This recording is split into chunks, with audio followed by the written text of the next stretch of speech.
Well, for Enterprise fans, it's Friday night, the first week of the brackets. The top half of the round of 64 is coming to a close pretty rapidly here. But right now, we are going to be handling the match between DekarSMASH, our number 3 seed, and his selected opponent, LUF, the number 60 seed. I'm Demarine2, and I am joined tonight by Klopfer, who knows a hell of a lot about this flag set, so grace us with your wisdom. Thanks a lot. It definitely is a really fun one to play, and I know I'm very excited to see this match. LUF and Dekar, they had their game one before. LUF did manage to pull up the win in that one. It was a very, very close game, so I'm excited to see hopefully another good one. Both these runners showing excellent play last game, really only differentiated by their choice of grind. So it'll be really fun to see how this one plays out. It is another interesting seed in which we have a kind of known objective number 4, the vanilla crystal sword altar. So once we get that darkness crystal, we immediately know where 2 of our objectives are. And then that mixed in with 2 of the boss hunts again, Wyvern, which is always here, and they randomly rolled Fabul Gauntlet, which, you know, just depending on if as you're walking through your seed, you happen to run into those 2 bosses early on, that darkness crystal could potentially put you in your no mode really early, and just kind of figuring out, well, how do I do my grind will be, again, the really interesting question, potentially the difference maker between these 2 runners. Yeah, I know. I watched this one back because I was real interested in seeing what went down, and it was one of the fastest, if not the fastest, seed of the bracket round so far. So it was a turbo jet seed, so those little details came up real big in the end game, and so we'll see if we get another jet seed or if this Edward hero. I've argued that Edward is the worst of the 12 possible heroes, is going to give us some troubles. Definitely, he's can be a little challenging right at the start. Doesn't have a lot of HP. There is some decent weapons he can use to dish out the damage, but again, if he gets knocked down, it's not going to matter if you found him that dancing dagger or maybe one of the stronger foes. There are a handful of bosses he can just handle and make really easy, but you know, if you don't run into those, his usefulness is a bit lower. So I think it'll really help to know who this partner he gets is, and if they'll be able to help carry him through that early part of the seed or not. That makes sense. I know agility anchoring with Edward is a nightmare. He is, he's pretty fast, which means that mages tend to be pretty abysmal in the mid-late game. So we'll kind of see how this ends up playing out. Partner, though, is probably the one you wanted to see the most here. It's Kane. This is great. Yeah. Kane's definitely nice. As you're kind of talking about the agility anchor situation, Kane's one of the faster melee fighters, so that's going to go well, and he'd use a huge selection of weapons, so wherever you choose to do that early looting, you have a decent chance of finding him something strong for him to use, and that can get you through those early boss fights to start gaining a few extra levels, as well as, you know, maybe clear hubs and get a third-party member into this team. Yeah, I mean, even just an axe is great, like a mid-tier spear. I mean, you can even get rolling on a blizzard spear potentially here and go through at least the early game on that, because, underground access is where it's at for your looting potentially. I know I've seen a lot of runners doing watery pass, so we'll see if this is a watery pass dip or maybe a let's just get right into the gameplay. Watery Pass, and I think Evelyn Castle are the 2 big ones, and it does look like Luke is heading straight over to Evelyn Castle, although Dekar is going into Baron, which is a less common one, but was that a dancing dagger? It sure was. That's exactly what you want to see. Volvalis in the first spot in Baron in, though, is exactly not what you want to see. So, she'll start evading hits there. And but Luf gets the counter dancing dagger. So, knives for Edward. It's party time. We're off to a great start here. 5-star well in the old back pocket. Immediately closing the dancing dagger gap there, both runners having one, but you know what? Kane can use one too, so maybe we'll pick up a second. Heroine Robe is another nice find, one of the reasons actually to push towards Evelyn Castle, find that really good armor. No one to use it yet, but if you do find someone who can equip that, they can also be a really strong carry for the early part of the game. Sure enough, Deckard going into Watery Pass, the other common looting location. Yeah, I mean, both of these, you're taking advantage of the fact that there's no objectives, and Evelyn Castle has the encounter chests, that the increased risk and or decreased chance of doing anything useful increases your loot that you can get from them, so it tends to roll better loot in these spots, but again, you've got to deal with the danger. Another nice find there for Decker, the Dwarf Axe, one of the only ways to back row glitch your Kane, so being able to get him to safely attack for full damage from the back row is nice, and then maybe switch over that Poison Axe for a little more damage. Yeah, I mean, the Poison Axe is two-handed, no shield use, but it does give you the oomph that we're really looking for here. So, I mean, pretty happy to see that, certainly. I bet that it's not going to be enough to get him to go and hit the road, though, as he is going to loot the backside of Watery Pass here.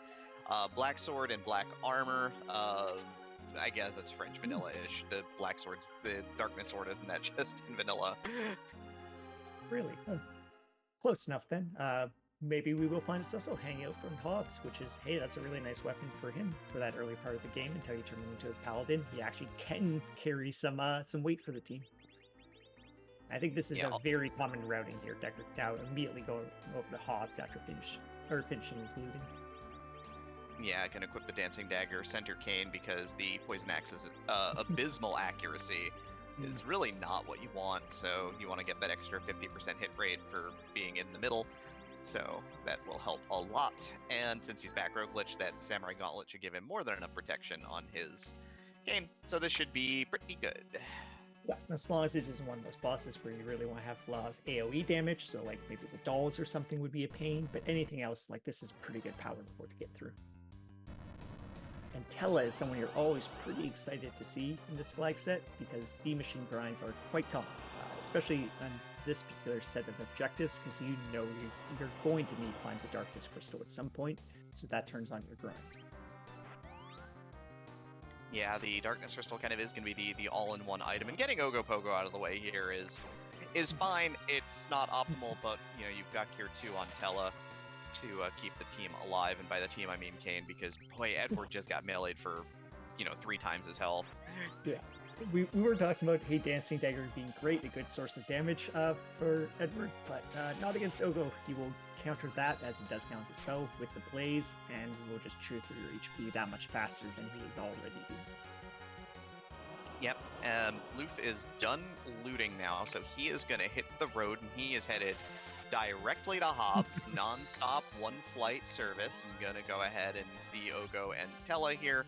A slightly different gearing is going to have, I believe, a Blizzard Spear for Kane, so at least going to have a Kane weapon and a Dancing Dagger, so should be just fine here, honestly.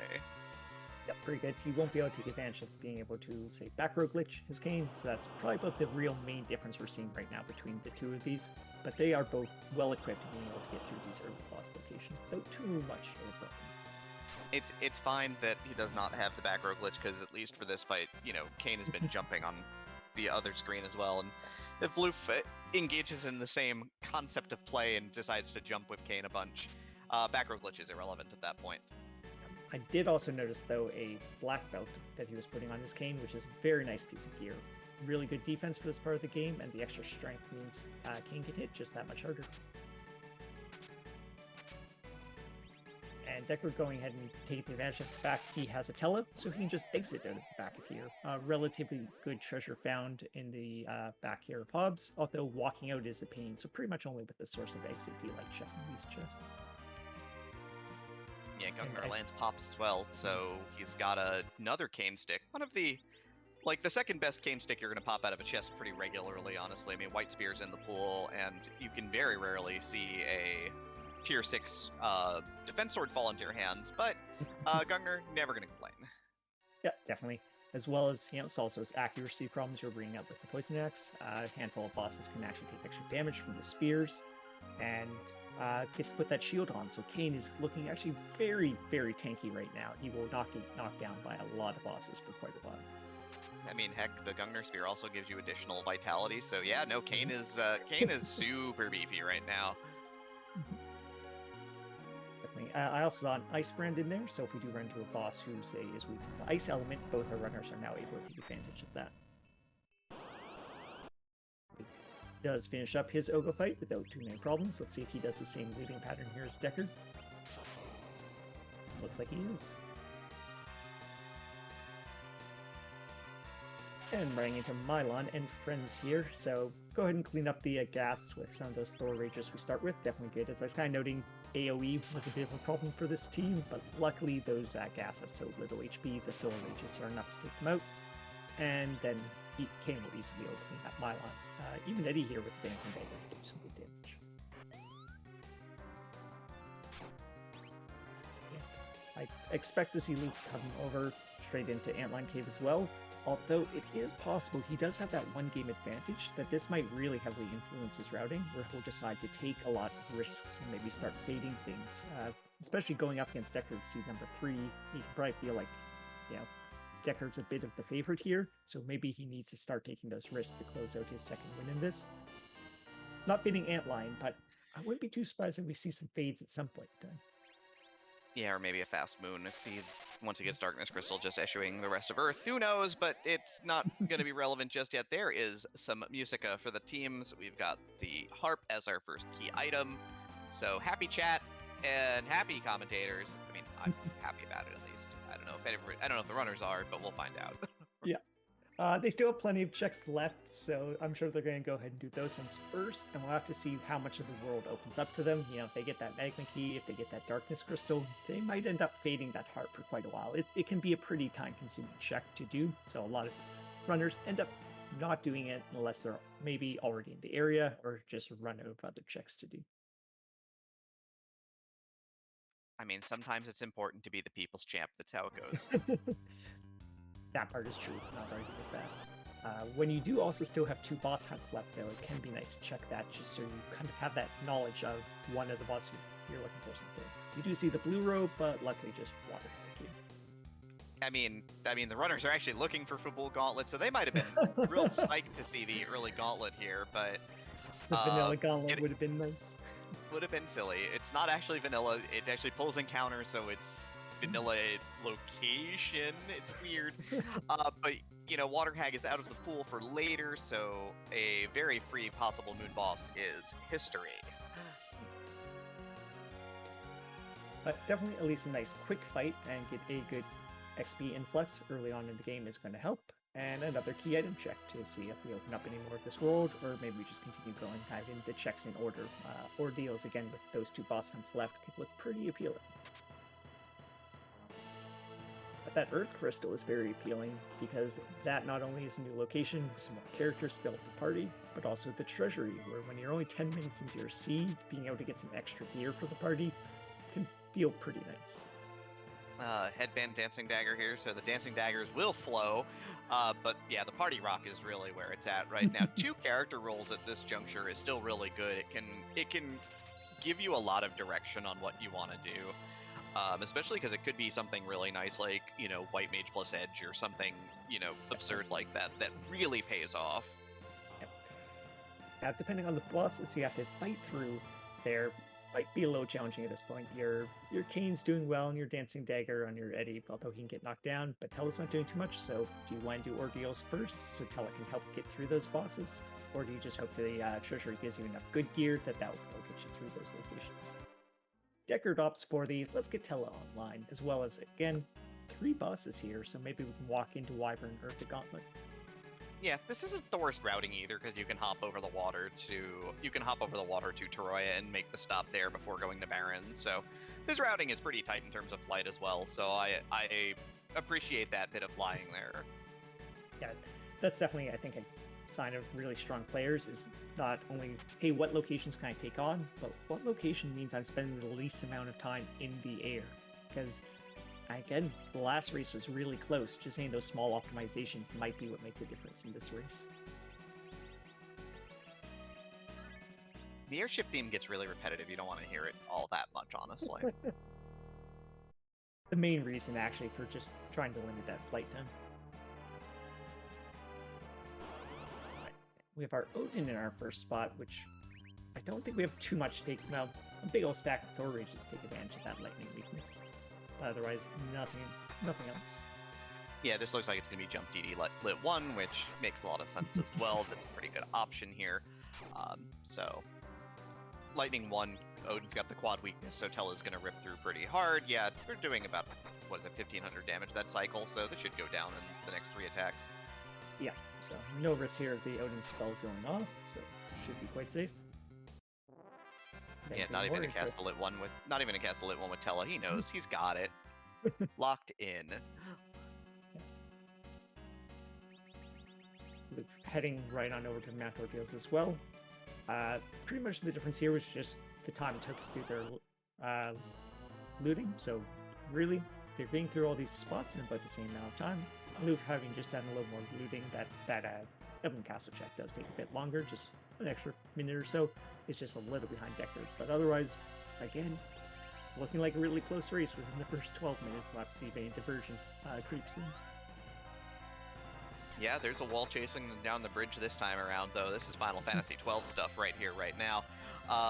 Also, this spot is really magic resistant, so that Dancing Dagger doesn't hurt terribly much, and Tella's not going to do a dang thing in this fight either. So it's going to be down to Kayn, and the 600-point jump should be more than enough. It's just going to take a moment. Yep, so relatively safe, just a little slow. Although it is nice that we did manage to find enough good gear for Kayn here. Safe enough on Deckard.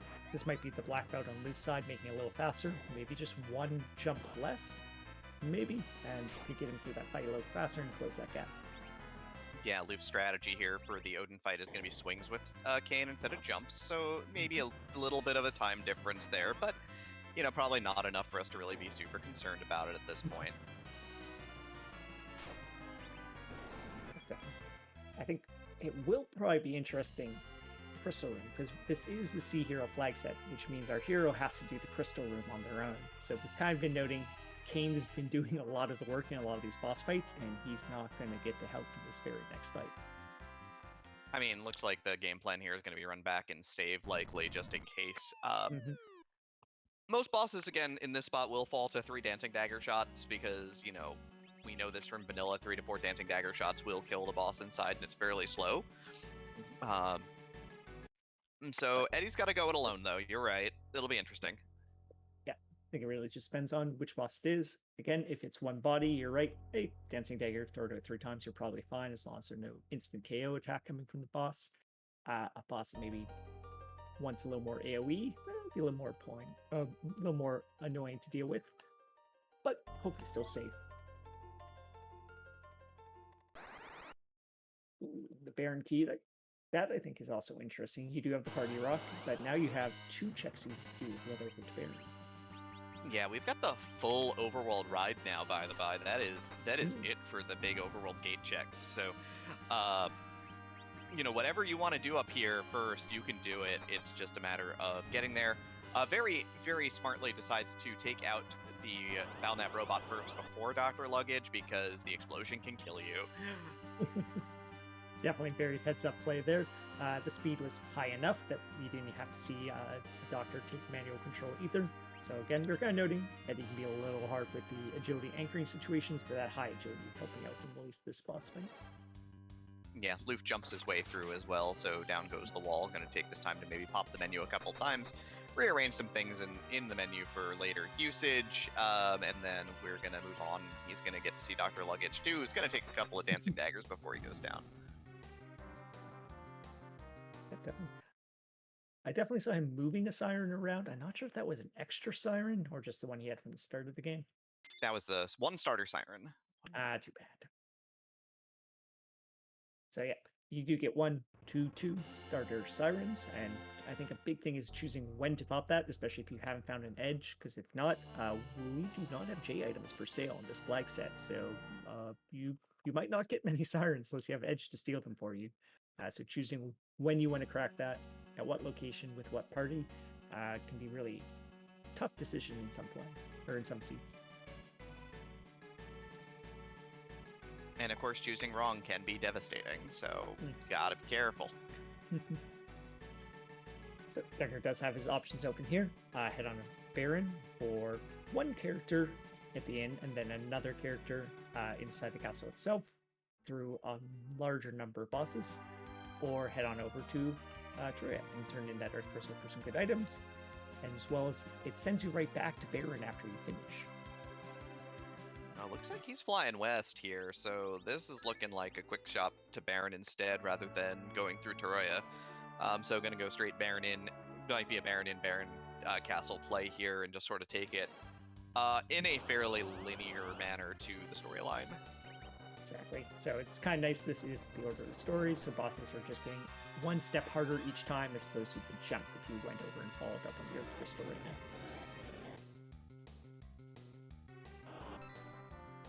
Also, in case of Hook Yang is not a bad pickup because he can get to become a big pile of hit points pretty quickly with the bosses we've got to do on Earth first. Yeah, definitely good call out there.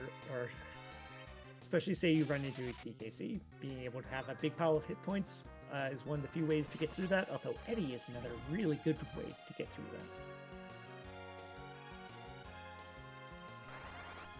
that. And no problem on getting through the battle. Kane is very good for that, and we see a Octo in the second boss fight. So again, this is perfect. This is going ahead. This spot. Oh, go ahead. No, go for it. I was gonna say, we see the blink cast coming out. The spot slow, but punches real hard. So we want to keep a low safety here and just throw those blinks up to make sure we don't get knocked down.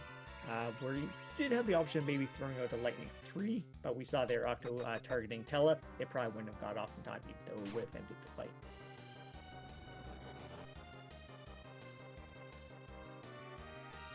Yeah, I mean, Kane's got plenty of strength though, and this is a slow spot, so it's just getting slower as the arms go down. So one more jump should do the deed if this dancing dagger doesn't do it. Luke does reset. Didn't like something you saw in that fight, but ready to go right back in.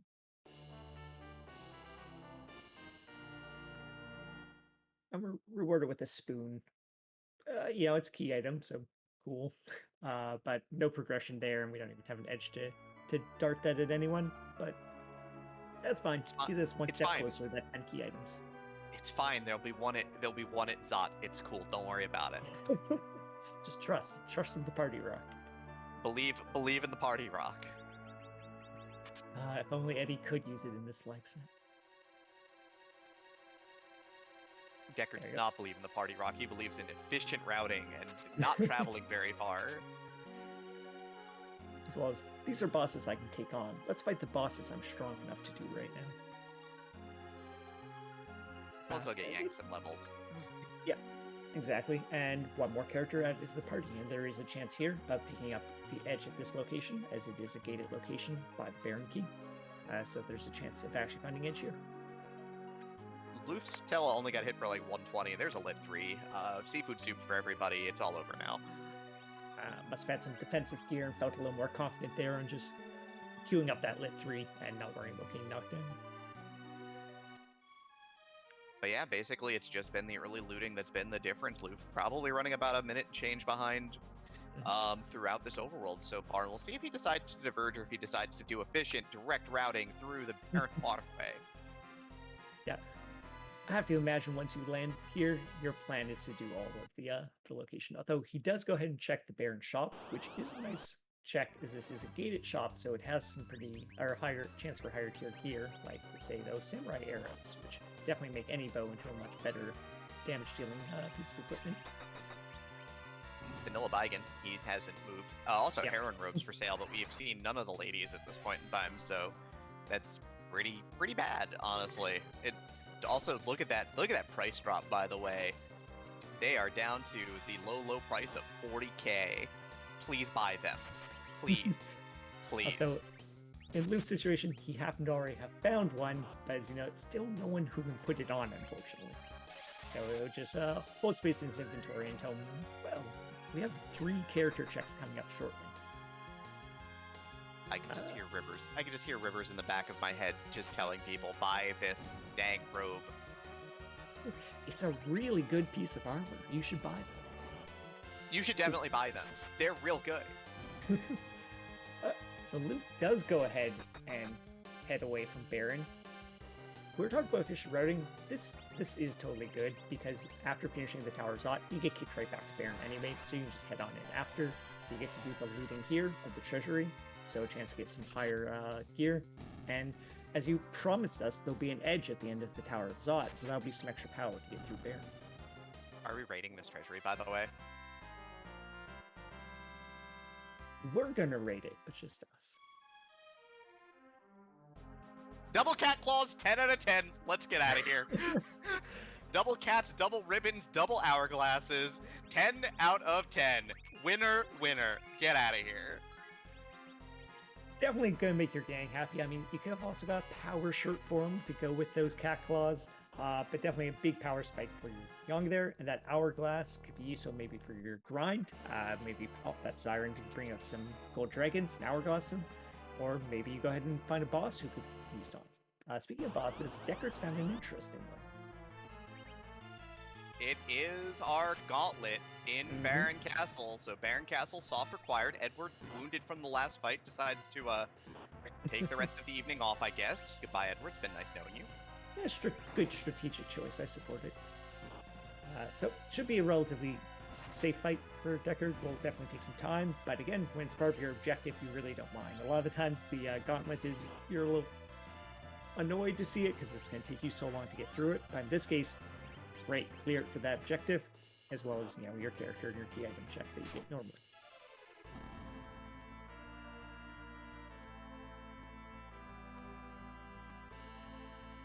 Well, Luke is up the way, or up most of the way of Tower Zut, so let's see which bosses we have waiting for us here. Definitely a harder boss fight here. Almost 8,000 HP to get through, 9,000 actually for Mega Sisters. So depending on who we run into, could be tricky. We do get some leg. We're gonna get that leg working in a moment.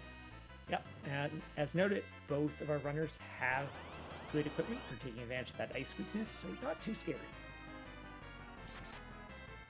Yeah, breaks out that Blizzard Spear. Gonna get some viruses going. I think did he buy an Ice Claw as well, or was that? I think Decker might have bought the Ice Claw. So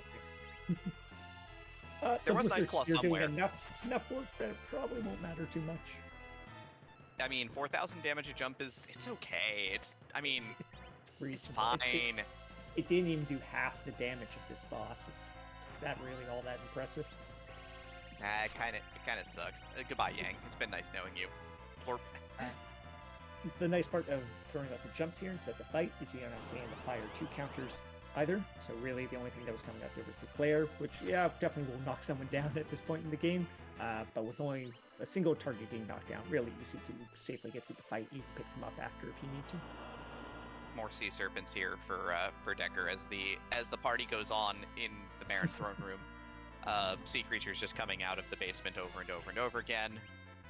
This is pretty great. That was a lot of people hiding under that one rope there, sitting up on the throne. That's all, an observation. I'm okay with it. Yeah, I mean, it's fine. Yeah, really, I'm actually just impressed. Good. Going in and throwing those cat claws on those young, as well as the ribbon. Could be good if we run into Golbez to start getting some resistances onto some characters here.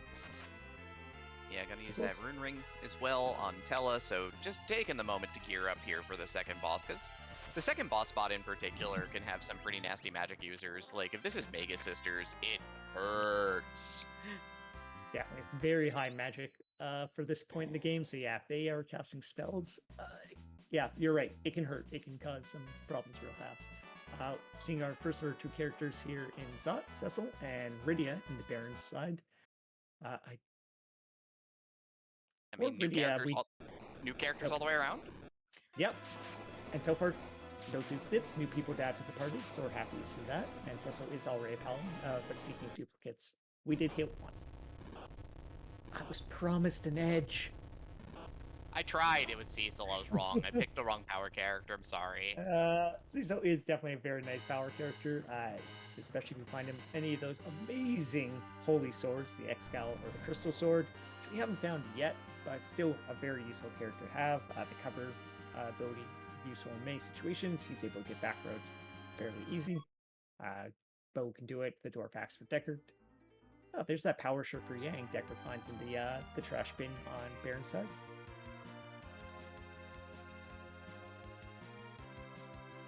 And who is this boss? Do we run into the magic user or not?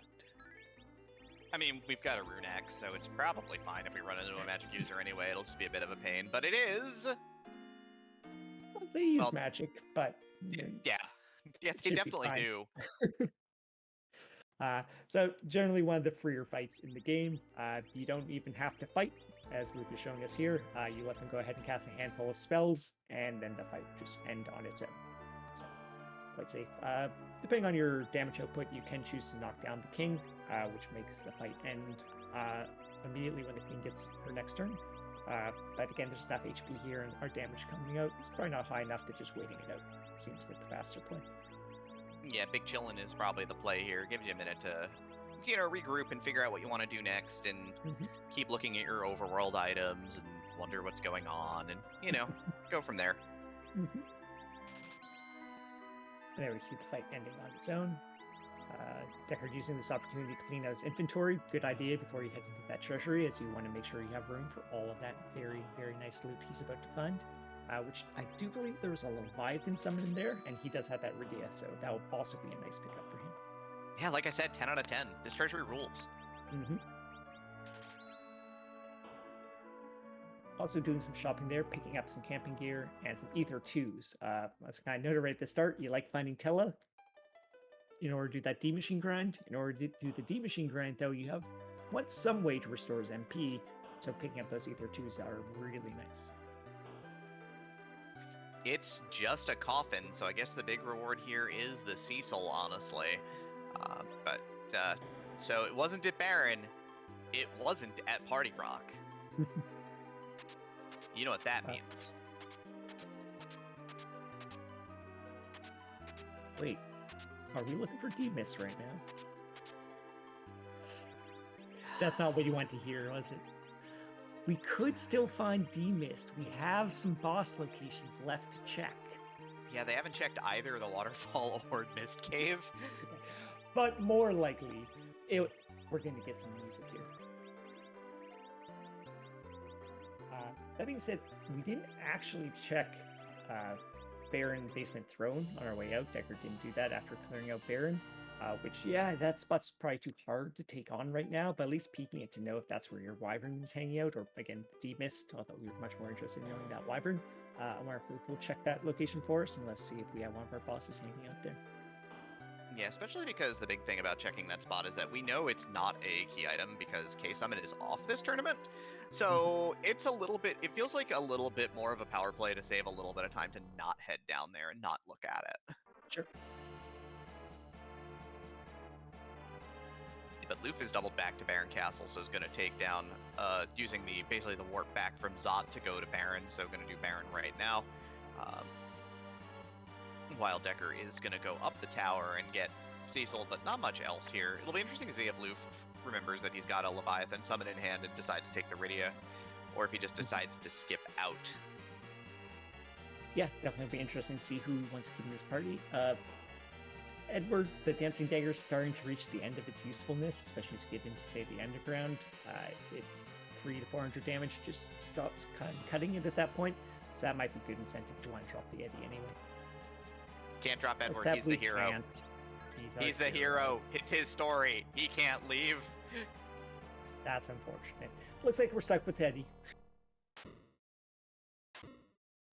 Good call out in chat is even if you do go ahead and pick up Rydia, you do need to get some levels on her. So the nice part with Decker's routing is he's going to get this experience here to go ahead and start getting that levels on her. So she'll get some MP to actually use that Leviathan. A level 1 Rydia, not enough MP to cast Leviathan. Yeah, there's the Ice Claw, which was on. I didn't remember Decker bought an Ice Claw, so he's got the Ice Claw. He's got the Ice Brand. He's looking for it. Bold Leg is not long for this one. Oh, he's going to maintain slingshot status here on Rydia as he Dancing Daggers Rydia to death instead.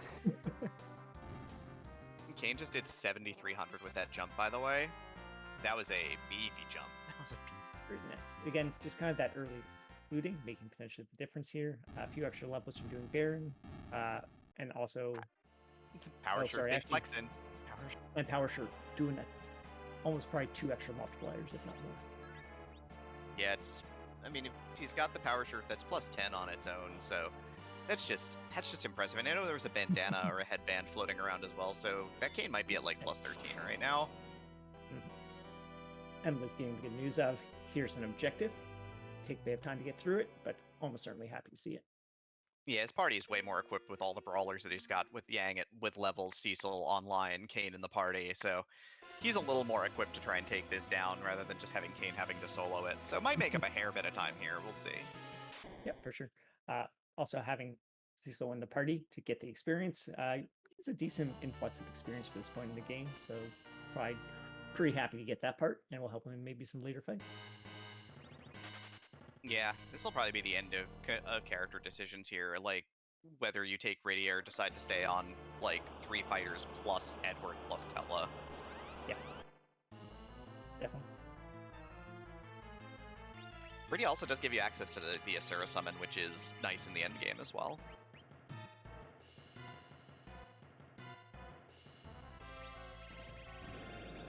Yeah, true, because we actually haven't found the white mage yet, and so that might be our main healing source. Tella can do your healing. He does know Cure 4, but he really just doesn't have great magic casting stats or a large MP pool. So. Yeah, and Dekar decides the Paladin is not to his taste at this point, so he is setting up for a quick seed and hoping against all hope that, say, an Excalibur doesn't pop out of the woodwork here, because that would be a bit of a devastating blow.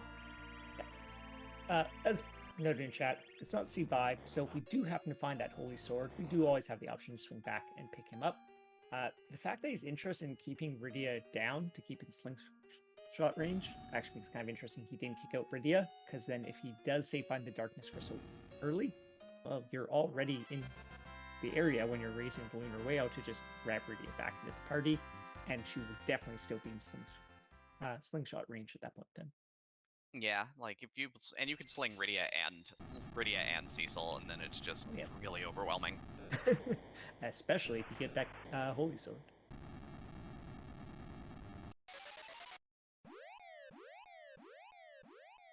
And it looks like thinking he wants fighters. He's happy with this lineup, I think, and he decides to ditch Leviathan.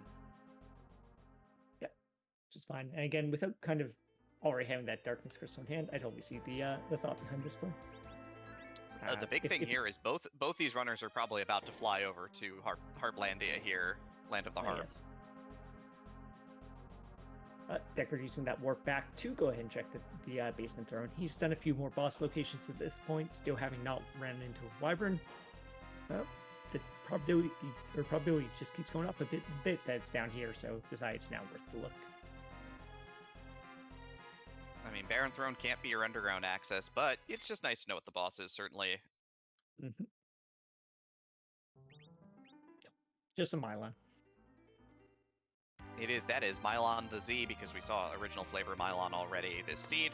Dekar gives up a little bit of time for that, though. LUF is going to be the first person to touch down at Troya, and nets his first lead of the run by like 4 20 seconds, steps, 5 15 seconds? steps. Yeah.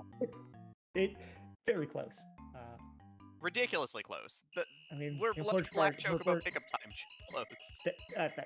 That's the main difference, because that can be tricky sometimes. He can just run away from you for a while. It's easier than vanilla, thank goodness. So the good news is we definitely will be getting music. The unfortunate part is we won't be getting an encore, it seems. It'll be just the one overlapping song. We're gonna get the twin harp, huh? Yes, I didn't even realize. So this spot, very high magic defense, so having the triple fighters on LUF's team, maybe a little faster. Although again, the power level he has here, both runners in fact with pretty decent gear, especially that power shirt, Tella being able to cast Berserk, they should be able to shoot through most bosses they run into here. Although both concerned enough that they're going to take a save. Yeah, this is a rarity. I don't usually see runners taking the safety save. Everyone's usually pretty confident going into this spot. Maybe a little too confident. LUF is taking a moment to rearrange equipment, so LUF is going to give up a bit of an edge here in time. But yeah, no, we're talking about seconds of difference right now. It's been, even though everybody's been doing similar things in slightly different orders, we're here now. Yep, all lining back up at the Twin Heart. I think LUF was looking for a kamikaze that he did not have on hand, unfortunately. Not too bad, just have to watch a few spellcasts if you're not able to do that. Plus, if you say those kamikaze is good if you're running to Plague at a kind of root spot to make sure you get a death loop quickly. But we do get to enjoy some nice music here, so throw your Twin Heart put in chat, and we will be quiet for a short while.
And very excellent rendition there. A Link to the Past boss battle theme.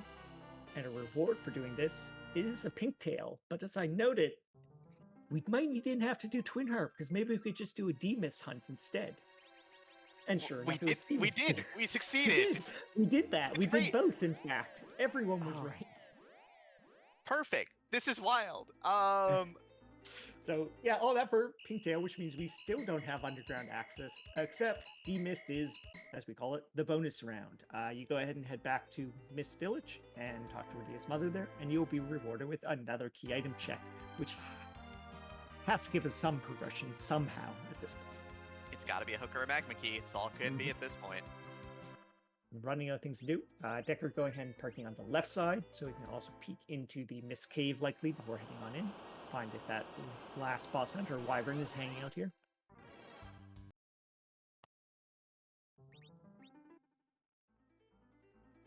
And it's not Leviathan, I believe. Yeah, we got sea serpents, but not what he's looking for, I guess. And so now is this the magma or hook rat?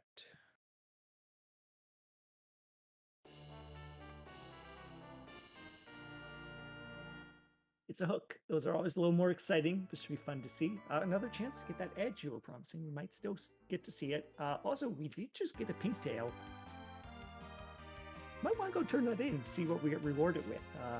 That might be one of the places to find that holy sword for our paladin. Yeah, I mean, I would be down with that, right? Like, that would rule. Yeah, definitely worth picking him up for Deckard, and Luke would be happy he's already got some levels on him. Ooh, that is a Lunar Sparkle at the waterfall. But not an interesting one, paled in. Incorrect, Dragon. That's not what we wanted to see. So, well, it does take Paled Him, which is a heavy hitter out of the pool at least. So, Decker going to get his. Decker gonna go ahead and get his.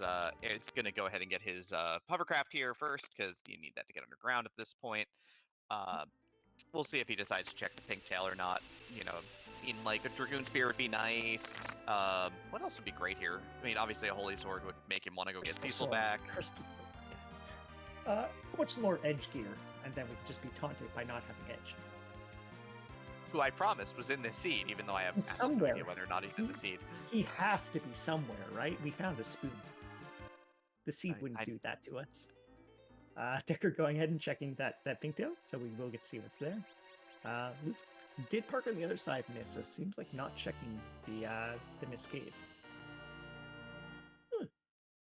Probably feeling pretty good about that Rydia choice right now.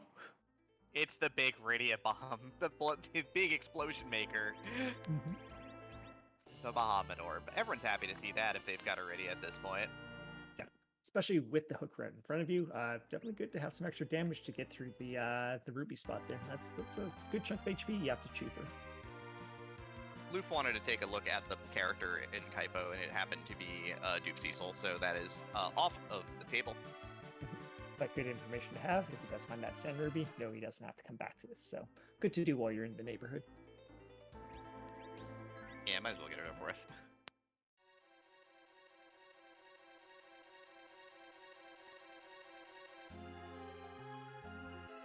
Yeah, fairly late seeds. Decker feels like he's done with his looting, so we'll just be running straight through here. Although there's always time to do some shopping. I mean, gotta check for the Leviathan summon that you certainly don't need. That's Exactly. a tough thing about no Jams, is that reflex kicks in to check that shop, and it's useless at this point. Yeah.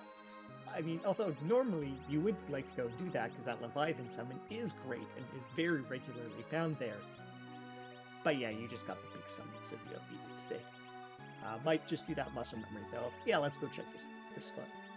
Luf is swinging back from this cave, so you know, makes sense for his routing. Although in this case, we know it's not important.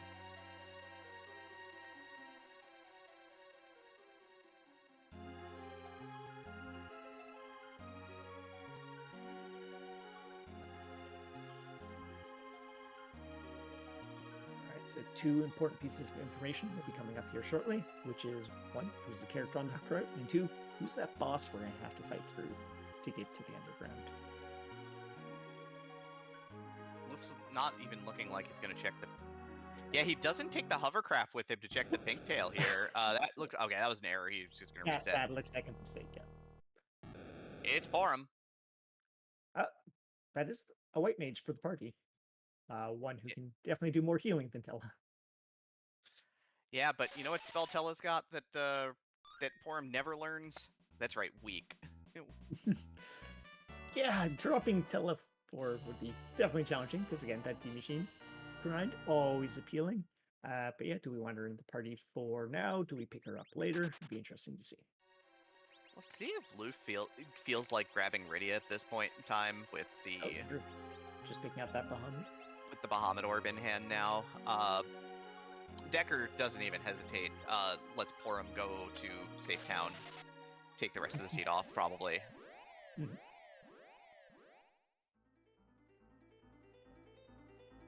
Though exiting on out. Interesting. Not certain what's going on here or why he'd be exiting out here unless it's going to be to do a party change. Looks like that might be the case. Or some shopping. I don't think we missed a Magma Key pickup. Nope. We have not seen the Key of Magma here. Oh, might be that curse ring that's for sale right here. Yeah. He's gonna buy one for like the new high price of 30 grand. Don't buy this curse ring. It's real expensive. It's still worth it. Worth it at that price. Definitely want to go ahead and get that Jody situation under control. So, as you're saying, he's very fast, but the Ruby spot even faster. So if you can go ahead and get his agility lower and get everyone else on your party to be at least a little faster compared to that spot, can help him get through it that much easier.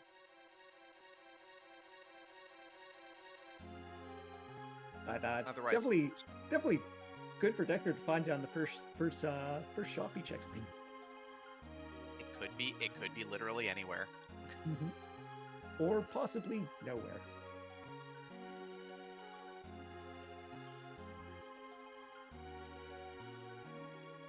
We'll see move here once he gets the information of his character and boss. If he then also becomes interested in going hunting for a curse ring, although he is doing some more looting in here, maybe he'll just stumble on a curse ring.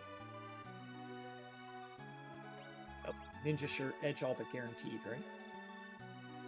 Yeah, I mean, ninja swords are for sale down here. I mean, 100% chance that we get edge here. Mm-hmm. I mean, except we already know that it's Porum, but 100% chance that we get edge here. The solar flares, you know, the flip a bit. There could still be an edge here.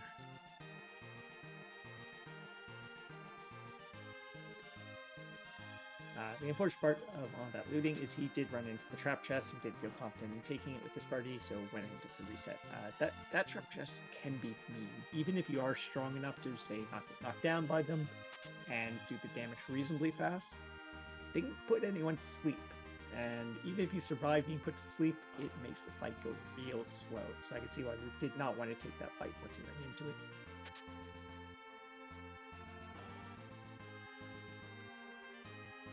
Deckard, though, doing a little bit of looting on his way up here, so maybe interested in the Mad Ogre chest for a little more XP. Yeah, I mean, you've got Size or Toad on Tella, so you've got the option to transform them and therefore make the fight very safe. I know we have a Rune Axe floating around, so we have a little bit of mage killing here, but I think Decker is sort of sold on just doing the bosses at this point. Yeah.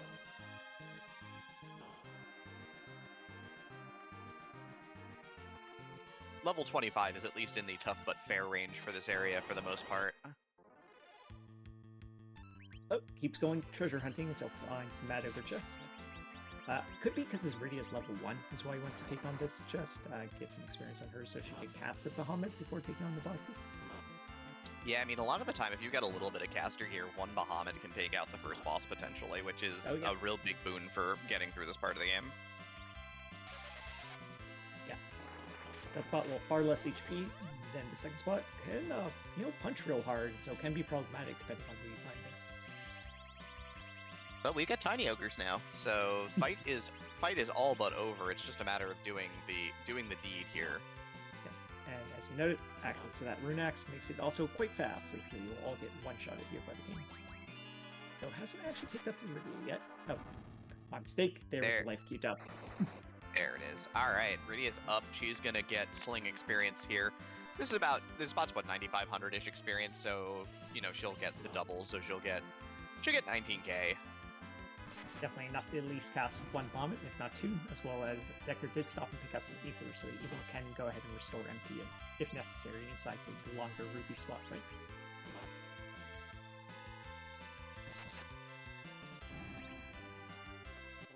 And Luke actually, I guess, just wanted to equip different gear, because he was willing to take the trap chest on again. He went ahead and picked it up this time and went through it, although unfortunately only getting samurai armor. Rydia gained 16 levels. That's a good time. That's exactly what he wanted to see there. So Rydia is fairly online at this point in time. Time to throw Eddie in the front row. Hey, another power shirt. That's nice. You can never have enough power shirts. I mean, yeah, you can. You can have 5. Never. I'll take 6. It's fine. if you don't want your 6th power shirt, I'll take it. It's fine. You can sell it. But I'm sure Deckard definitely, with his current party, is happy to see an additional power shirt. Oh, and another deviation here in party composition. Out goes Cecil. No paladin here. Luff's just upset he didn't find that holy sword, and so just time to kick the paladin out. Like, it's crystal sword or nothing. Yeah, Luff wants white mage safety here, so he's gonna take Porum right now. Which I wonder if that will also push him to go ahead and get the Mad Ogre chest, given that she's at starter level 10 before he takes on these harder fights. We shall see, certainly. Judging Phineas notes, white mages are good. They are really helpful for a lot of different fights, so I can see the motivation for wanting to pick one up. Healing, Berserk, Blink, these are all things that can get you through some really tough spots. Also stating that white mages are good will get you on my good side.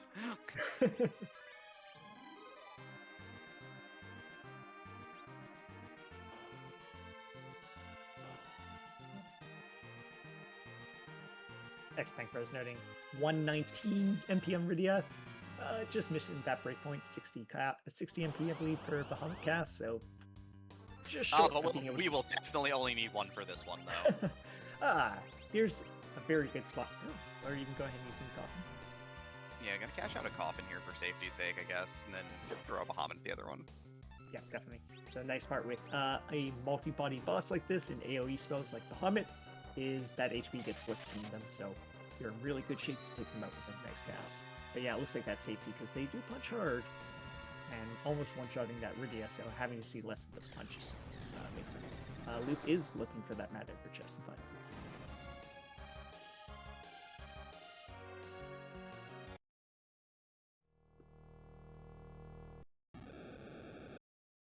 There we go. Safely through the guards fight, and now has the Mom Bomb location take on. I mean, it is. This Also- is an interesting fight at this spot, certainly. We'll go ahead and grab that save. Yeah, Mom Bomb itself will just be punching, which is not too bad, but a big pile of HP plus that extra 9,000, and then they explode into more bombs, who will also be very fast.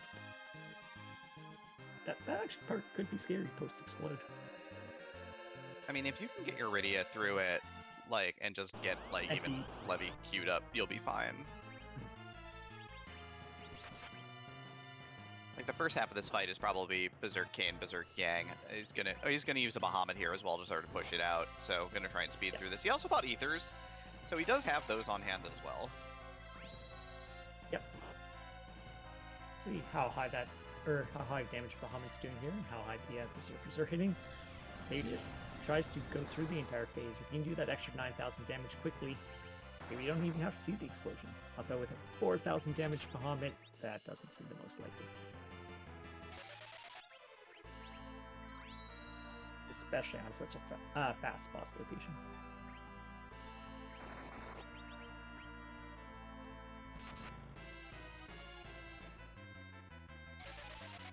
Here, just using power of the Rune Axe to get to the Mad Ogres, not even going to size them, and gets XP on every member of the party, and will also be awarded that additional power shirt.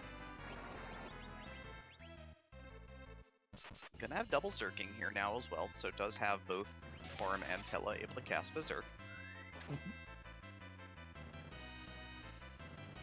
Yep, I hope we get that double Zerk up faster here than we saw on the Tekka side, which took a little while for Tella to get the turns to get Yang going. Yeah, but boy, is his team going now, though. Yeah, these are not terribly high levels, which usually we say levels is what gets Yang his power, but when you get double Cat Claw and a power shirt, I think also a strength ring on, that's alright, you maybe haven't got all of the levels yet. I mean, plus 25 strength is basically plus 25 levels. The only thing that you don't get is you don't get the little bit of extra damage from your levels, because Yang does scale on levels and strength. But makes it look easy, no explosion, only Edward is dead. Pretty textbook stuff here from Decker, gonna get underground at about 55 here. Yep, including having done a full clear of kind of the overworld. Every location we wanted to deal with has been dealt with up there. So now is free to just start doing all these underground locations. I'm sure we'll see a peek here of the boss.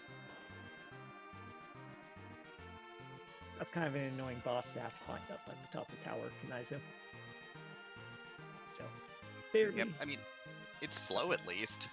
Yeah, it has that going for it. Fairly high HP for an underground boss.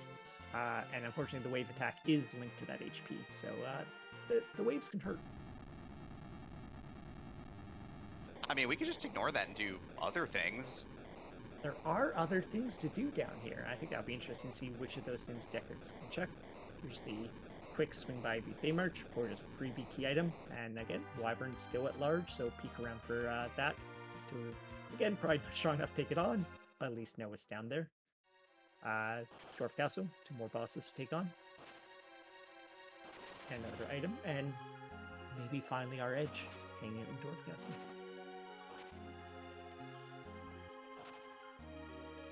And nice part about kind of doing those checks first might be you'll find some of your items that lock things in the underground, such as the Tower Key or the pan that you visit Yang in the Sylph Cave.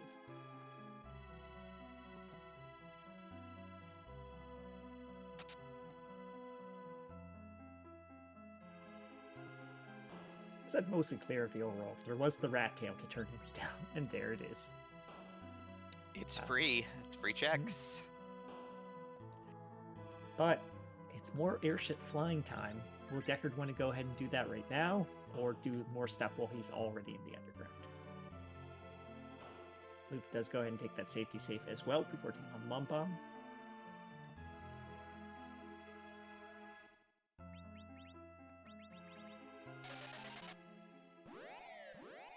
neither of those being a Lunar Sparkle means Deckard is not interested, and it's time to get out the Fey March.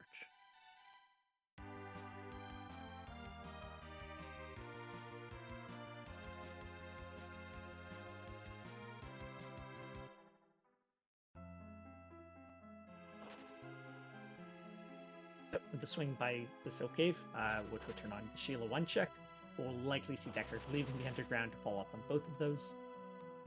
So, might route in the Dork Castle on his way out, we'll see. Luke's taking an encounter here. This is Sork Blade Band. Maybe trying to pick up some extra levels here. Yep. Seems like that'd be the main reason. If he already did hit Berserk on Borum, I wonder what he might be looking for. But yep, gonna pick up a few more levels. Wasn't feeling quite safe, I guess, yet on taking on that Mom Bomb. Getting Corn Blink from chat. Yeah, that can make a lot of sense. Mom Bomb punches, and so Blink casters are nice. Yeah, it does want the extra safety, it looks like.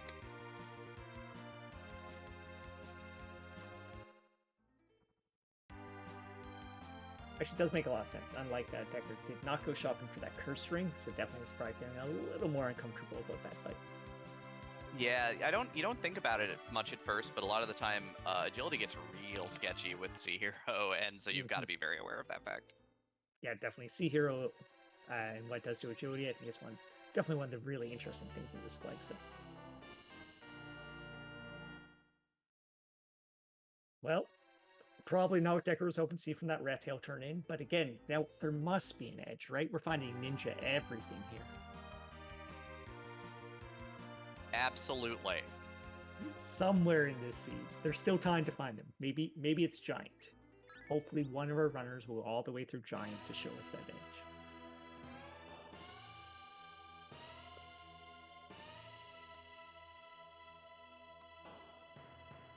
Well, Luke definitely getting a lot of experience here, taking advantage of the Sorcerer fight and the Mad Ogres. And that Rune Axe to be able to one-shot them. Alright, Deckard just on the free hunt here. Gonna go ahead and check this freebie at Sheila 1 and gonna get... That's what you want to see. The freest of the free darkness crystals. That's an item right there. That's the item. I don't know if there's any other item you wanted to see at this point. So, Darkness Crystal, real big. Turns on the ability to say go on the Giant to grind, as well as gives us access to Cave Bahamut, which is objective number 2, and the Crystal Sword Altar, objective number 4, which means that we're just one more objective short, as we only have to do 4 out of these 5 to get the crystal. Yeah, having that Rydia and a little bit of confidence in his gameplay, getting underground, and now Deckard has finally broken this run open a little bit. Definitely. I did say could go ahead and do the grind, although he's sitting at 8 key items right now, so that might be a reason to not want to do it immediately, and Rydia might not be able to slingshot anymore as he decided to get some experience, so she could cast Bahamut. But the level's maybe not high enough to do anything terribly mean in Cave Bahamut or Crystal Sword. He's got 2 hourglasses. You can pop a Siren for dragons, and you can do hair dryers. Yep, definitely. Those are 2 good influxes of XP, and maybe a chance of some more nice equipment from the hairdryer chest. Yeah, it's about 100,000 experience if you do them both, so that is a very much an option here.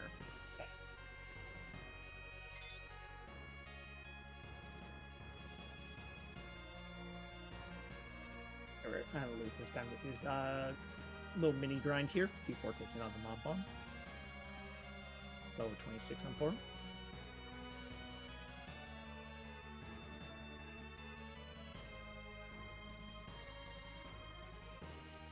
Deckard continues to be a fan of shopping, and we'll go ahead and check in the item shop here.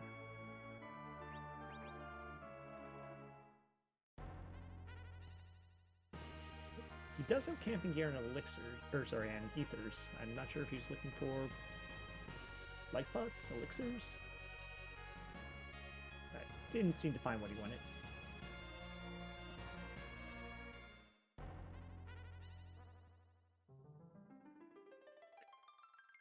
Another character check first, though, before likely, well, might be Cave Bahamut first. Might go ahead and do wherever he's planning to pop that siren to get some XP.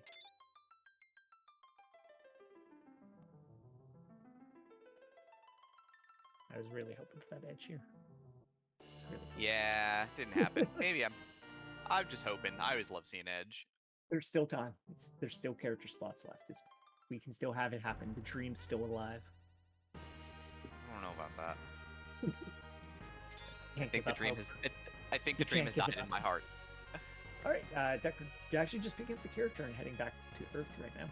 So potentially interested in doing the grind. Maybe interested in taking on some more locations in the underground. Interesting that he didn't even like reset face check the boss down here at Cape Bahama, because it could have been a freebie potentially. It is time. I mean, unfortunately, even slower than bringing up any of the other airships is raising the lunar whale, so having to pick it up, go over to another location, as well as walking down the Cape Bahama, it does take a bit of time. Yeah, I can see that certainly. I get it. I like checking it. I know other people don't. It's a play. Kane done. Cecil level 1 in, so this is the sling setup. Goodbye, Rydia. Yeah. I'm gonna take some of your gear here, but your time is done. Give me my white mage. Give me my paladin. This is gonna be our final party then, but it's gonna be it looks like it is gonna be paladin party time here. Definitely. And so I do wonder if this was kind of Decker's plan from the start. Now, there's a little bit of surprise on not taking the paladin, and it's like, nope, we will have you sit to the side for now, and we will see when we get that darkness crystal, re-pick you up, and you will be our endgame carry here. We'll slingshot you to high levels, we'll get you a really nice white mage here, and keep you alive and berserked. That's how we can end this game. Yeah, that's the plan. It's a good plan. It's solid stuff right here, certainly. If you're gonna do D machines, especially because the power of D machines starts to reduce the deeper you get into a seed, because just the longer it goes. The tough thing is that a lot of the time in the seed was not underground time, where you can get some extra levels that gives you a little bit more power for doing the moon. So yeah, just it's gonna rest up and set up the double sling here. It might be an on the moon double sling. We'll see, but it's just, you're probably right. This is D machines. I mean, he kept telling, so probably D machine. Loop does also successfully get through Mom Bomb here. Also able to take it out before the explode phase, so those extra levels helping out there on the both safety and higher DPS. And we'll see his routing in the underground. Does he also go ahead and do Sheila 1, or is he maybe hold out hoping to find that pan and do other checks first?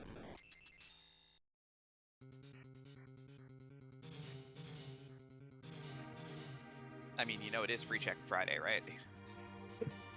Free checks always. Do your freebies. Do your objectives. Do your freebies. It's good advice.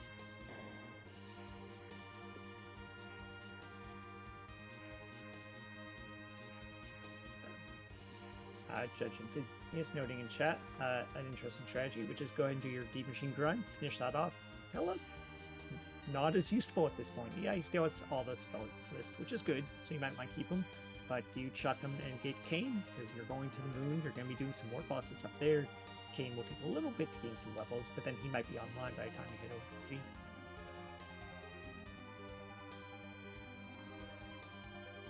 That does work potentially. But yeah, it is looking like Free Check Friday is in effect here, as Luf is going to head on down to the Fey March and gonna probably get this Rat Tail, and that should drive him to do Sheila 1/Rat Tail together.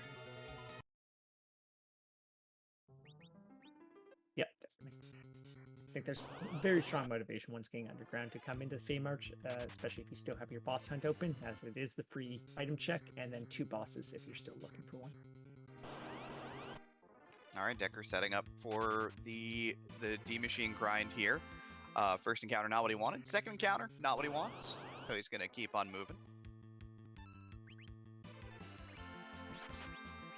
And looks like you found the fighting one.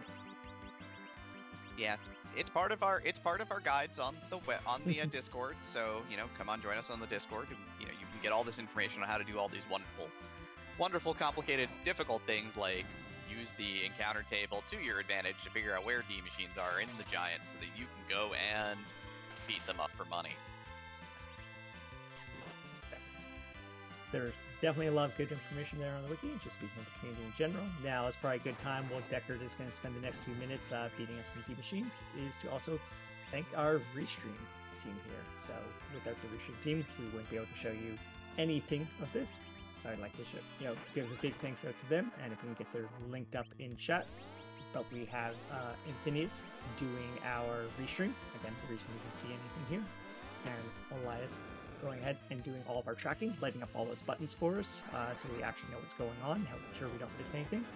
And Demery joining me, Clipper here in the commentary booth. So big thanks to everyone, as well as big thanks to our runners putting on this show for us. I think we got everyone's Twitch there linked up in stream. Go please give everyone a follow.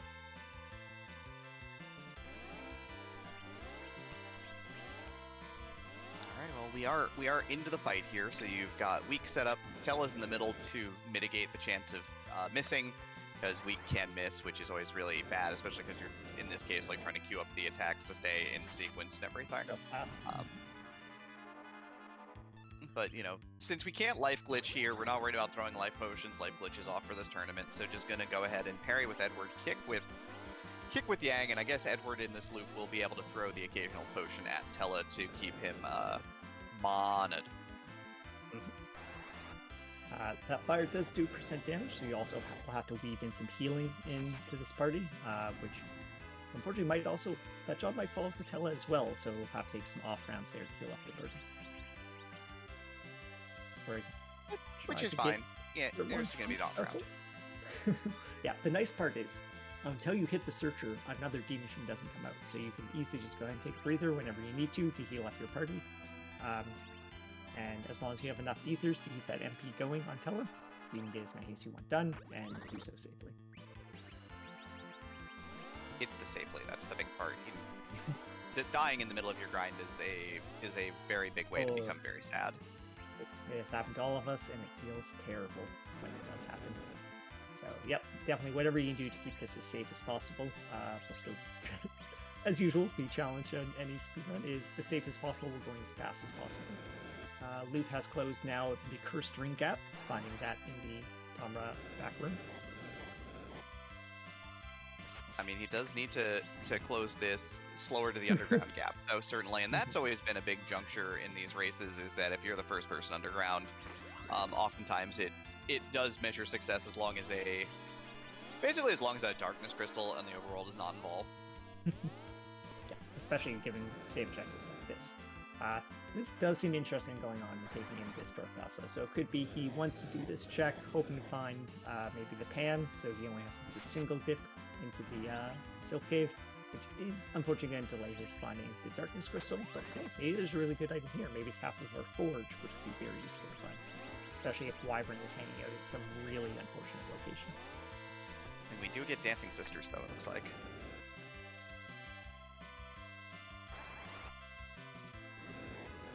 Yep, definitely. Unfortunately, he isn't walking Viridia and Bahamut. A little bit of a harder fight for him. Though it still has that Rune Axe. So.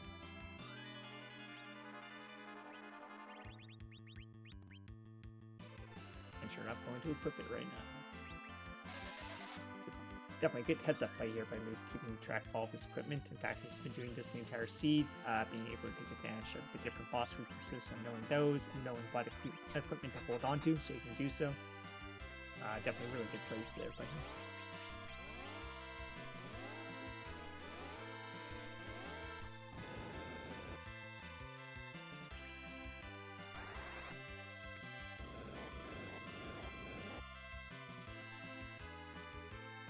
Yeah, he's just gonna go with direct zerking strats here. It's gonna be just direct angry time.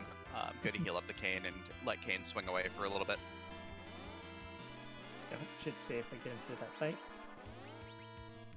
The unfortunate part with the Berserk strats is you might not knock down Cindy, as we're seeing here. But as long as you get to her before she revives everyone, it's good. Yeah, that's all gonna be alright here. So we're gonna get a look at the second boss here. We still haven't found the Wyvern yet. Still out there. Demist has been accounted for because Demist was blocking our path the underground. Yeah. And our Darkness Crystal's accounted for. We have not found either half of Forge yet, so no Legend Sword, no Adamant at this point in time. This ain't it, though. This just looks like some guards. So we did do Tower of Zod, so if we had been paying attention, we would have known what was down here, but I definitely missed that when we were in Tower of Zod. Too excited over the Paladin thing. Imagine paying attention as commentators. Who does that, right? Trevor could help us if we'd asked. Man, I'm gonna get in trouble with the person who the person who has to tell me that I'm bad at commentary. It all worked out. Yay for another Yang. So unfortunately, we do have no duplicates here. So as we pick up some of these same characters that we're not able to have in the party, but really the main thing is sadness for not Edge.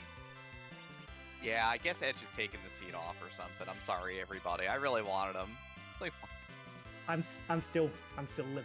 I still have hope. There's still spots left, and until Are we you still check every character spot has been checked. I'm hoping for the Edge. I can't believe you're keeping the faith here. It's very powerful of you, but Team Edge. Alright, so unfortunately not a character here for you, but we are going to go ahead and find out what the item is here, and I think definitely what he's hoping to find is half of that forge, which could be really important, because let's note it, you do have to do 4 of these 5 objectives. The thing is, when you have boss hunts in there, where Wyvern always is there's some boss locations that are really gnarly to get to. And so if you get to go ahead and skip out on doing one of those boss hunts, it can end up being really nice. But just a sand rupee, which he's already peaked, is something he's not that interested in. duplicate Cecil. And unfortunately, you're not allowed to take the duplicate. But otherwise, all the paladins into my party. I need something to do with those 6 power shirts, so give me the paladins. How many crystal swords do you get those 6 power shirts, by the way? I like to have 2 for every power shirt I have, so at least 12 crystal swords, please. I'll take some Excals, so you can mix and match in that case, I'll be okay. So greedy. I thought I was being very reasonable in accepting some Excals. It looks like Deckard has finished off his grind too. 51 levels on Cecil. Good times. 43 levels on Emporium. That's enough for Holy. Good times. Yeah, this party's ready to rock now. Yep, I think he'll feel fairly confident on going in and checking those locations he needs to get done on the moon. Will he go ahead and take some time to peek the boss in the giant before he leaves? Very well may at least peek Elephant Snow if it's Wyvern, but if it's any type of root boss, maybe not take the time to shoot through it. We know all the guards are off the table, King and Queen is off the table, Water Hag's off the table. This boss is probably gonna be bad. If it's Wyvern, you deal with it. Oh, does he still have that hourglass? He's got 2, in fact. He's got 2. Nope, he doesn't matter. No. Like, it's doable. Oh. Like, No, he's doubling back. Remembering that hourglass, potentially. Hourglass and Stone will one-shot this. Tella can just destroy this instantly. Yep. Yeah, Yeah, so I love that. Safety from the hourglass, and then you're right, speed from the Stonecast. And Tella's still even in the center row, too, to get that extra accuracy bonus.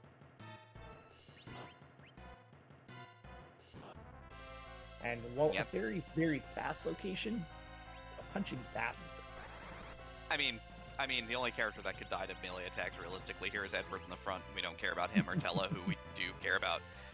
But yeah, tries to get the stone off first with the centered Tella. It doesn't happen, so decides now it's time to put these imps on lockdown. Yep, go ahead and just get that hourglass off. Again, it was pretty safe, especially with Paladin there providing cover for the Tella, who would definitely be able to take a ton of hits here. But hey, the hourglass makes it safe and fast because you don't have to watch those attacks and animations either. Rip imps. Nice. There we go. Then some more XP for the rest of the team. Did you need another 100,000 experience? Probably not. Are you gonna take it? You don't get a choice. Definitely take it. Oh yeah, 100% of the time. More levels mean more power. It doesn't matter. Hey, Yang wasn't in your slingshot group, so giving him some extra experience, happy to do so. And now with the way clear, we can check the CPU spot, find out if Wyvern is, and this is one of those, kind of annoying spots I was talking about, especially if it's behind a mean elements. And so if Wyvern is here, then Deckard knows how to end the seed. Just an antline, though. Nope, gonna reset out of that antline. No need to fight it. Not interested in taking that one. You could beat it up for some extra XP and that guaranteed edge behind the antline. We know he's there, but Deckard wants to move quickly, so we're going to just go ahead and head on out. The nice part is going into likely the moon, now that he has these levels, is 2 objectives he knows he can get done, and by getting one objective, Crystal Sword, is another chance for a key item, as well as 2 bosses, which is 2 more chances to Wyvern. So I think Deckard's really just trying to go, how can I get my crystal as fast as possible, because I have the power. I'm sorry, I thought you were saying how can I get my crystal sword as fast as possible, and I know you were talking about the crystal sword altar, but yeah. I know what I want. It's a crystal sword, I promise.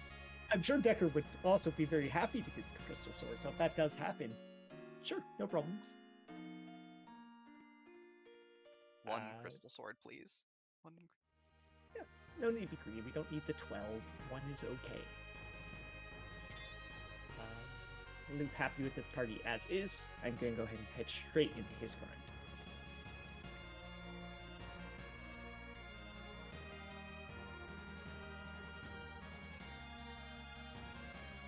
Apparently, chat is mentioning, Night2's mentioning that CPU spot can punch for 2k on front row people. If it's a milling boss, you know, I guess getting impaled on the antlion fangs is a bad idea. Yeah, you don't want to get punched by the CPU spot if you can avoid it. So probably Deckard, if he didn't see the Wyvern, he was willing to just immediately bail and get out of there.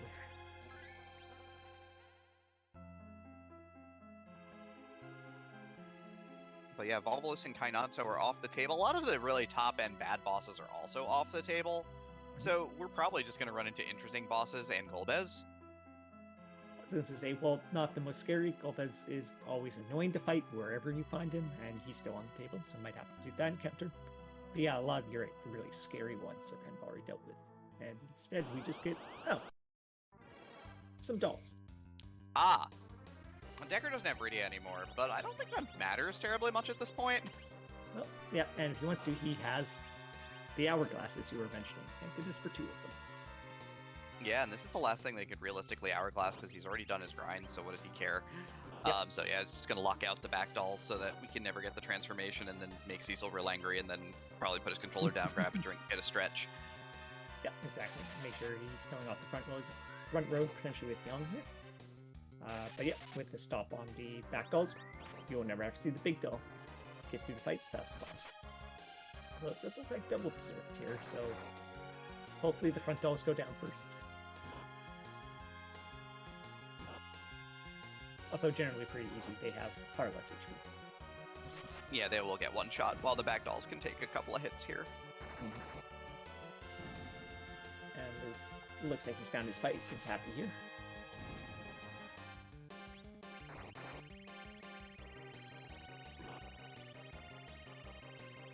We do have, we're on Tela here. Tela can safety virus as well if necessary. Can push virus the front doll if things start going bad and kill it off. Definitely could call it. Guess it's not necessary though. Guess it's the targeting worked out all right, and so we get through the dolls.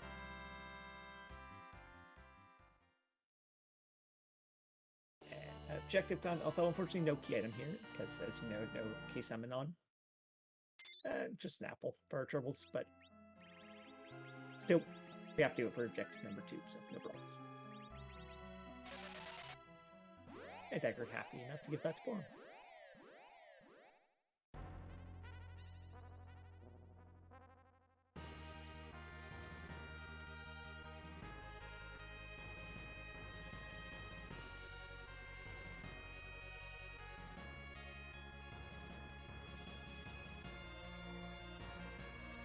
Looks like Luke. The nice part with Luke's grind is he does have a somewhat leveled up Light Mage, so he's able to a bit more quickly get through this, as he doesn't have to take the off rounds with Tela to heal up.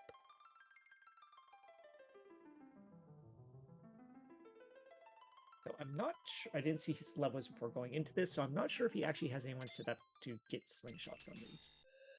In which case, if not, he might have to do a lot more D-machines to get the levels he needs. Yeah, I mean, having the sling set up is such a big deal, especially for your casters.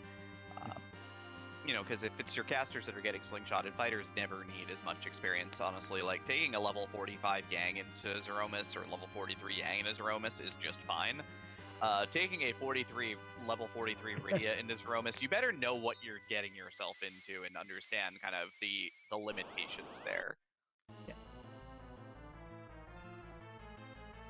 Decker does seem interested in doing the top-down approach here. Makes a lot of sense. He could go straight for the Crystal Sword Altar, hoping that Wyvern's hanging out at his vanilla location. But that's not the most likely thing to occur, so a little safer instead to be checking these other bosses, which this one happens to be free with the Paladin in your party. Hoping to get those extra key items or find Wyvern at one of these other spots. Yeah, well, let's see what we got. That's one of the items you're looking for sure. That's half of our forge here. Adamant and Legend Sword with that finish off objective number 3. So Deckard probably happy with this routing. Yeah, now it's, I guess now would be the time for Crystal Sword Altar. It is the next closest location, and also it is still next to that number 4 on the screen there for objectives. So no reason to leave that behind. Yeah, LUF is gonna continue picking up his levels here on this D machine grind. Pretty efficient stuff here, leaving the whole party alive. Using Porum for Cure 2 purposes, because fire doing percentage damage means that even just Cure 2s will keep at least Tella and Porum and Edward alive. You know, Yang and Kane will start getting a little beaten up because they're just so low on, or they're taking so much health damage compared to their health or Cure 2s. I can't talk. I apologize. I'm just gonna leave this one be. Yeah, but totally makes sense. And in fact, you can probably let them drop down, which is fine, until the end of the fight. As long as you just pick them up before you end it, not a problem. As well as it makes your Cure 2s do slightly more if your party members left up. Although at this point, it looks like he's keeping everyone alive in the fight.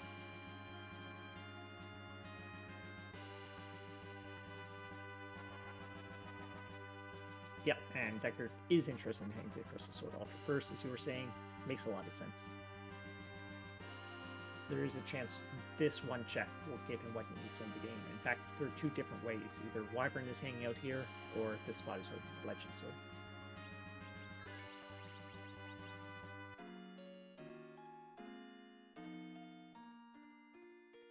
And making use of that camping gear. Definitely before you dive into the underground, into the lunar subterranean, you'd like to have some camping gear. There's many bosses here all together, with just the save point in between, so a way to heal up is definitely appreciated.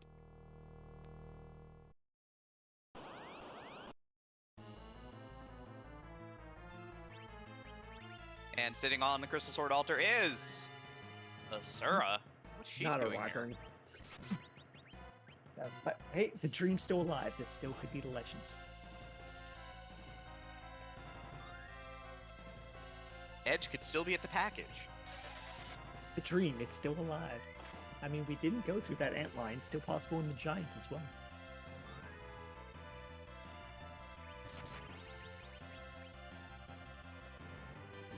Yeah, quad 9s. That's pretty good damage coming out of Cecil.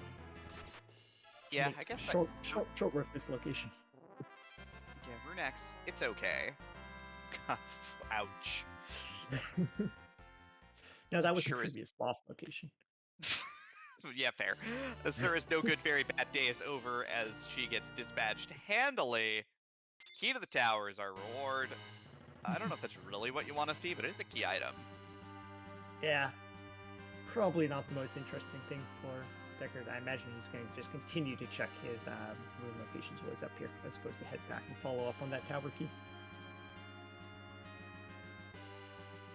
Especially, say, the ribbon room holding 2 key items is probably the next step on his checklist. Well, unless there's some really rude boss holding him back from that spot.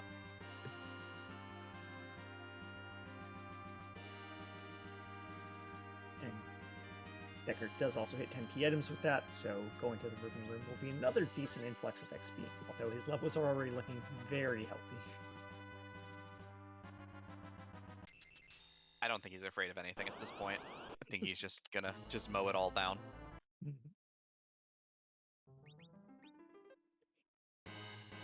And we said, you know, well, nothing's too scary. He can probably get through all of it. Lopez is a long fight. He laughs at you. Doesn't make you feel good. Deckard doesn't have anything to do with that. So we're going to go ahead and do these other checks, which will hopefully be faster, even though they only give out the 1 key item at the end. As well as maybe just hoping to find that Wyvern. Okay, it's Dark Knight Cecil. Speaking of fast fights, fights where you don't even have to fight back, those tend to be really fast. Yeah, kind of got to patch the party up after this, but fine.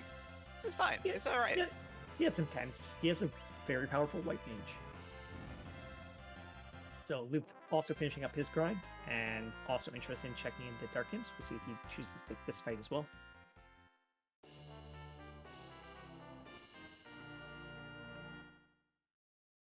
Ooh, does that drive you back to Earth, maybe? Do you, like, face check bosses and then just head You- back, or is You Ribbon have Alter to at still a in play? minimum face check the boss, just to know it's Wyvern. I think you then see how hard the fight is and decide if you take it or not. You might choose to fade the Golbez, though. I mean, with the full heal going on here, this definitely looks like a Golbez fade.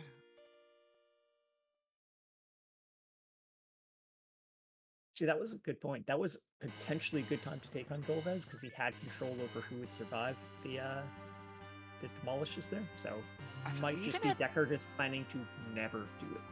We even have 2 ribbons, though. It's Oh, not. that's right. It's not gonna be a bad fight overall. Like, even you just do some piggy / size setups, and you've got 2 ribbons. It's probably just fine. If you're feeling real spicy, I don't know if he sold the heroin robe, but the heroin robe will also protect you from paralysis.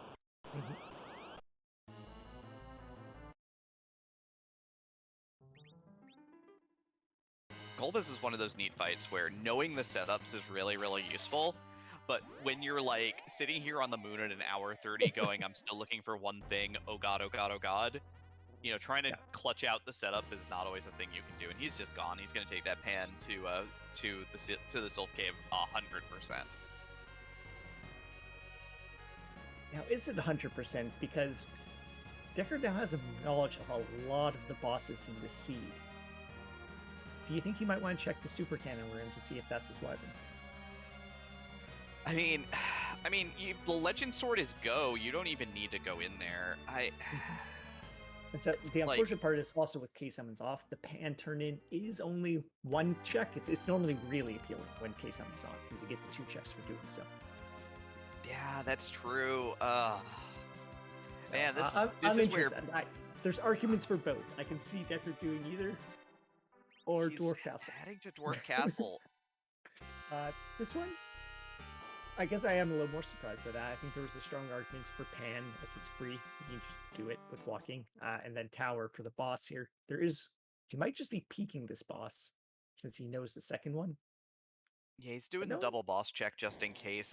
I like chasing what I get on the moon when I go back from the moon if I'm on the moon gamble, but and he's is committing. Really it looks like committing to it. He does already know the second boss from being on Tower of Zod. So I could have also seen the peak here for the doll spot and then peace out when he saw it wasn't a Lunar Sparkle. But no, he's willing to commit to this, and so we'll go through the fight. It'll probably be nice and fast for him. So. Maybe he saw this and he's like, well, I still have that rune axe on. What a great time to take this fight. What a great time for Cecil to be alive.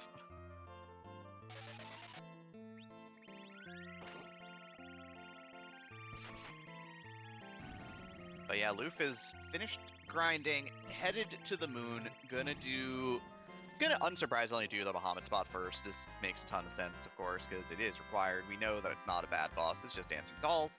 So, it shouldn't be bad at all. Yep, definitely not. And again, since Luke does not know what the boss is, he's super hoping to find his Wyvern here, and then knowing he knows how to end the seed. Although just gaming means it's just the dolls.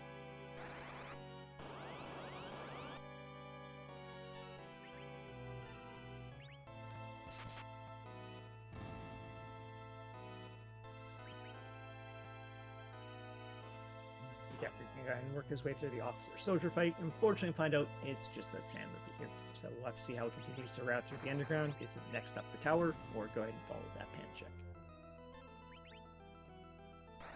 Both are good. The other, with going into tower, he could go ahead and commit to full tower clear too, and just get the 2 key item checks done there. Although if he does go into tower, I'd expect going into the super cannon room first, just to see if that is the Wyvern. Yeah, save yourself the rest of the trip. You know it's Kainatsu at the top, and you don't want to fight that if you don't have to. Yeah, but if it's not Wyvern in the super cannon room, do you then go all the way to the top for the key item check before checking your super cannon item room for which you only get when you leave the tower. I always hate that. Like it's Yeah. like you leave a save on. I think you just like leave a save. Like you do floor 5, leave a save back on floor 4, and then run up to the top. I think that's most efficient, but. Yeah, I like it. My plan is just really help to find Wyvern there and not have to deal with that decision. I like your plan. I'm here for those.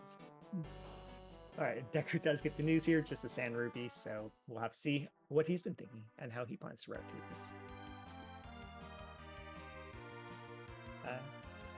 Decker didn't peek the Sand Ruby, but I doubt he's going to do so with the current party and the fact he's already done his grind. It could be that edge and he doesn't care. So Decker does like the tower play. But there's still options here. How will he choose to go through it? Oh, Luf unfortunately does have to see the big doll.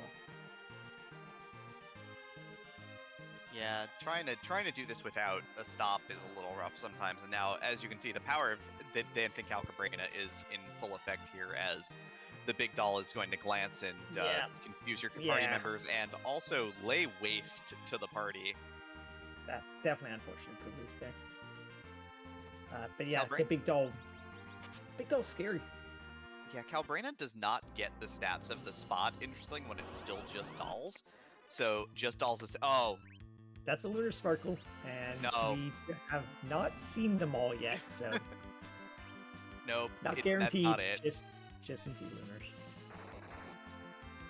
Yeah, so yeah, the big thing with Dancing Dolls is that they don't get the stats until they switch over. They also have some counters that were from the Japanese-only version, because remember that you get the elemental use items in the Japanese version, so you can use them in the Japanese version and get unique counters from the Calcabrina Big Doll that you normally wouldn't see in the US version, i.e. it counters all elemental effects with an elemental effect of its own. Oh, interesting. I tried to just never see the big doll. Oh, same. 100%. But it happens sometimes. And then you learn weird things.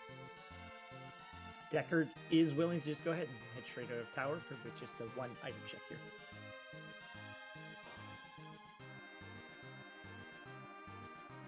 We'll see if this pays off for him, or does he turn around and head right back on in if this isn't the Legend Sword?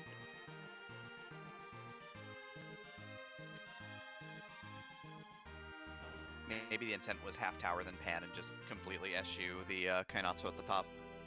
Yep. Yeah, it could be. It's like, it's one of those checks that's been available for so long. You might be thinking, look, if that's where progression is, Loop could have already done it a long time ago. I need to just keep getting it. I think especially a difference in plans when you're doing 1v1 races versus a group races, which we were seeing in qualifiers. That ain't it. Great underground access at 135. Oh wait, no, wait, we've been down here for a bit. Okay, it's not the payoff Decker is certainly so hope to see, and looks like he likes your plan. Let's go ahead and follow up on that pan. Yeah, Lufa's got the weak on the back doll and the hit on the front doll, so should be a-okay this time around to not get big doll. There you go. Great. So second try is the charm here. He's going to get his objective number 2 in the books and get his silver apple before heading on out. That will be interesting to see his routing through Lunar Subterranean. Straight to the Crystal Sword Altar definitely is an option, but that will miss him out on the Adamant, or is he go ahead and do a top-down approach as well?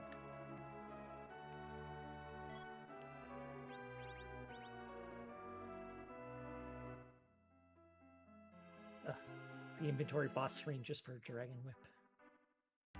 Hey, it is the holy weapon of their people. Yeah, a holy weapon sure would be nice. So technically, go ahead and follow up on Sheila too.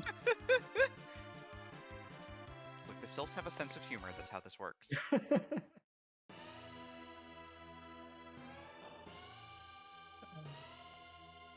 So what remains that hasn't been checked? Top of tower still exists. We don't know what's at either not Crystal Sword, at Ribbon's altar because it was Golbez, and we don't know what's at Mazamune altar at the bottom of the moon. Both were skipped by Decker after boss face checking and not seeing what he wanted. Panis package, that ain't it. Do you check this now? It's a long check for a boss check. I don't think you do. Not with so few key items left. So you're getting that much closer to finding Legend Sword. I think you just continue to fade package and go to those key item checks. It will be interesting to see which ones he chooses to do. Because as you know, at the top of the tower, does he just keep fading it? Does he go back to take the Gopas on? The interesting thing is that you've Or seen... is he like package? Here's the thing. He's seen all the moon bosses, right? He's done Does the he have giant. any boss left? Yeah. We still have the sealed cave boss, but that's it. Wow. Okay. With that in mind, yeah, this makes a lot of sense. You're looking at a coin flip here, so very heads-up play there by Decker. Keep track of all the boss locations you've seen. You're going, yeah, I'll take a coin flip to go into go mode. Yeah, he even face-checked Throne. He's seen it all. Yep. There was no spark in Underground either, so he knows the boss is there. Yep.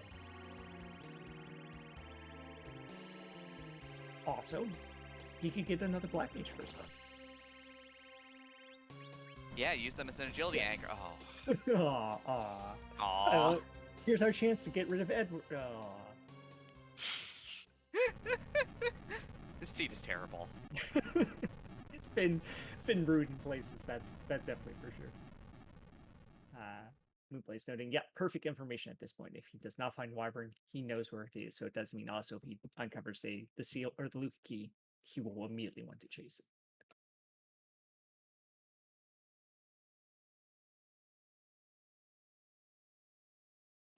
So Luke does go ahead and do a top-down check as well, as we see him fighting Karate here. And unfortunately, though, his party composition does not contain a paladin. So he'll have to go through this fight in the normal way. The slow way. Honestly DPSing Yang from 100 to 0. Now, given how rude this seed has been, this isn't going to be Wyvern, right?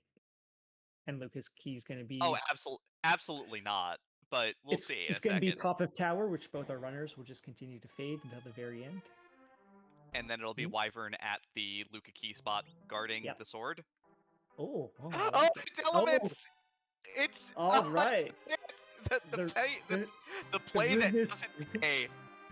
Rudeness continues. Although again, Decker just showing why he's such a top tier runner here. Good use of save locations. Had one just sitting outside the tower and is able to instantly come back without having to do any flying around and start another check. Yeah, he is given up on the moon here at this point, though. LUF is having a bit of a hard time. Like, his levels are a little lower than Decker's were coming out of the giant, because Decker got that white mage slingshot and had the Cecil for this fight. So yeah, everything was really in Decker's favor for this part of the moon. Definitely. So yeah, so unfortunately a second wipe there for Luke. We'll see if he's interested in going on and taking that fight again, or chooses to fade it, which if he does fade it, definitely will be challenging unless that Luka key is something he stumbles on quickly and chooses to follow up on.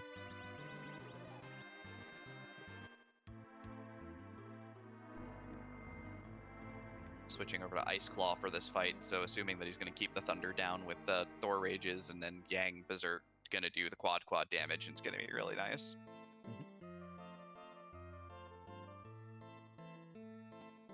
Or maybe just hoping to get Yang punching nice and early, get the damage low before the first wave comes in.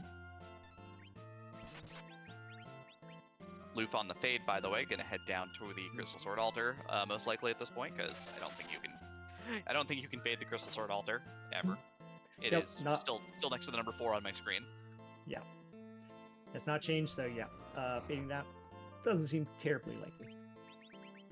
So it'll be interesting to see if Luke decides to take on the bosses here that Decker did fade, and there's a chance that will get him back into a potentially lead position, especially if, say, Gomez is holding Luka key, and Luke decides he wants to follow that.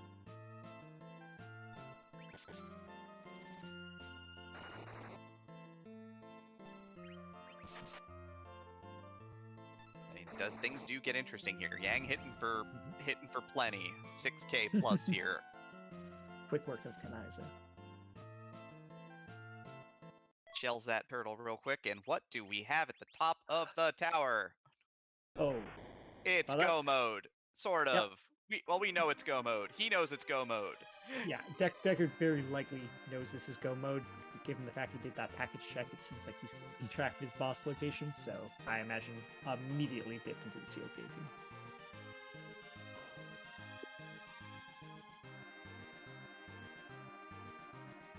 But yeah, but given that Luka Key and Legend Sword not say hiding behind that Golbez, definitely makes this a hard race for Luke to get back into now.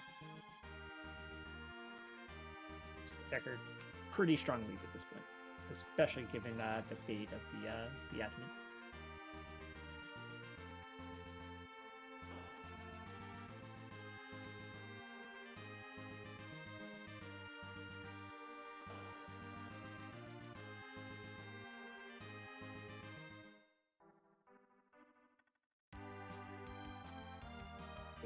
Is going ahead and taking on the Crystal Sword Altar, as kind of expected. I believe.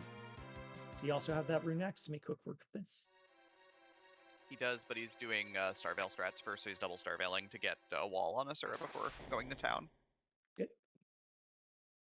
But the big thing is that we know that unless we know the Luka Key has sort of already fallen out, he does not have the adamant because he failed the Yang fight.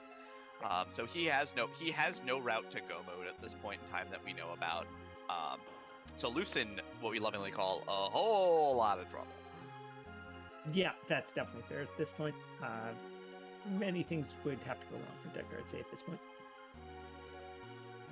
Yeah, I mean, the moon sort of got away from Luke a little bit here. It's tough. The moon can be very difficult if you're not, really ready for some of the bosses. Yeah, I think as you kind of noted early, we unfortunately did get a lot of our easy bosses down in easy locations, and so they weren't up here to find on the moon, which meant, yeah, we were going to have some harder fights to do, and we've been seeing that happen for Luke here. Yeah, and running against top runners, one mistake can cost you so much, and that's just the nature of the game here. Decker here running down. I don't think he cares what item is here on the altar. He knows that's not necessarily what he's here for, but if it is a Legend Sword, fantastic, I guess, then... I think he'd be most happy to see the pass out of this location. Oh, absolutely. I think he would be most happy to see the Legend Sword, though, but then he knows that the fate of Tower he might be super nervous if that's the case. Oh, true. That's fair. Ah. But it is. It is. Nerves might be high right now. This has got to be one of those moments where you go, oh god, is my opponent at Zeromus right now? Exactly, good news, Dicker. You don't know this. He's not. It's okay. But you're right. That has to be nerve-wracking because the ability to come here has been open for a long time. So... Oh, it's Berserk to start. Is that not what you want to see here? That is the greatest. Let's get through this fight as fast as we can. Thanks for Wyvern doesn't have time for this. It's an hour and 45 into the seed already. No, let's get this moving. Wyvern is done. Wyvern wants out. Wyvern is done. Wyvern is out. It's always interesting to see which burn we'll get, and that's a fun one. I like it. Doesn't even need to forge. Could just go and take this crystal in. Gotta go back up to the moon. That's a-okay, though. Yep. The 5 objective special is in play, though, if he really wants it. Please take the crystal with you.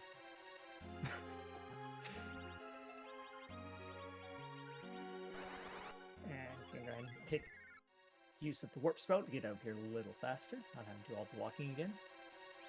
And Luke does get through his Crystal Altar fight, and we'll see what he chooses to take in these locations. Will he fade the Golbez or choose to take it on? Unsure. But yeah, having done package, having done all of the moon, all you had to do, I guess, was stay on Earth and then do D-machines, and it would have been a-okay. But man... Chat asking if Decker's gonna bother to forge. There is no world in which he forges here. He's gotta feel like he's in trouble. He's gotta be maybe a little shocked that LUF isn't finished yet, given where he found everything. Yeah, his main hope is that LUF has just also decided to fade that tower key, or sorry, the top of tower. But yeah, not easily to beat. But sure enough, skipping that forge. But I mean, Eddie gets some really neat weapons from that, so there's that incentive to go to it. Nope, he's going to the moon. He's done. He's ready. Well, the he's siege seen is it. over. You know, you might also be able to buy a defense sword for Cecil. Maybe My man has seen enough. Decker's out. we do not have 6 power shirts yet, and there might be power shirts for sale now. That would get us 6 power shirts. Power shirts forever. Luf is back down to the underground now and going into tower. So without the tower key, which means he is interested in heading just straight to the top of tower. Which we know is good routing for him.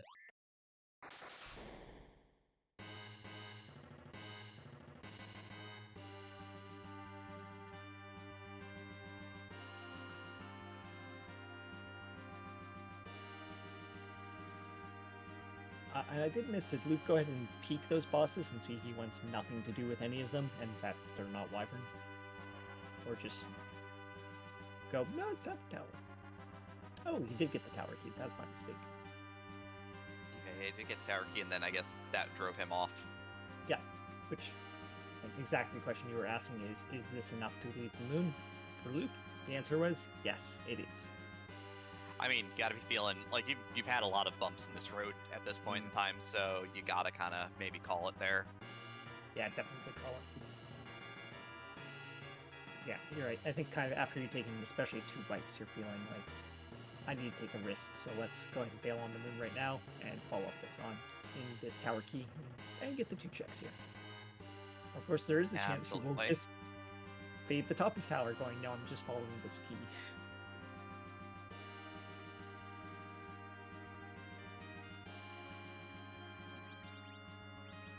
He is going to, but he will see this is just a magma key. So easily just immediately land and come back into the tower as possible. So I do definitely like this play to go ahead and go, hey, the tower key was, you know, a gated item, took me a while to find it. Let's see what's behind it before we go ahead and do the top of the tower.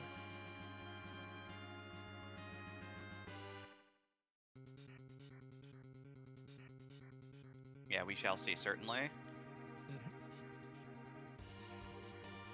But more importantly, Decker is on his way down into Lunar Core at this point in time. He is almost there. He is running down. Only a couple of floors to go. Man, Klopfer, what does that mean? It means I think we're going to start seeing some certain flags show up in chat. Oh, there we go. I see a few showing up now. We got some Z flags. What are those for? The Final Fantasy fandom really likes the 26th letter of the alphabet, so here we are. 26. No, wait, that can't be right. No, I think that's wrong. No, Shoot. Nope. Final boss, always Aromas, never changes, no matter what.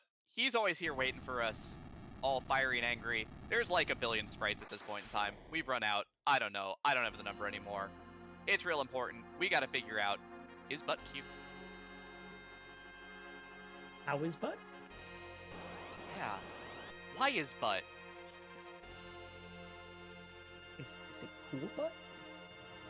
Possibly. Definitely, we are going to find out whose butt are we going to kick tonight. Ah, that does answer when is Butt. 26. So, yep, Christo here will unveil Zeromus' form, which is ultimately, yeah, about 1 billion sprites, I believe, as you said.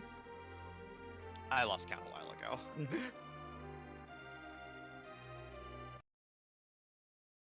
Luf is heading back to the moon here.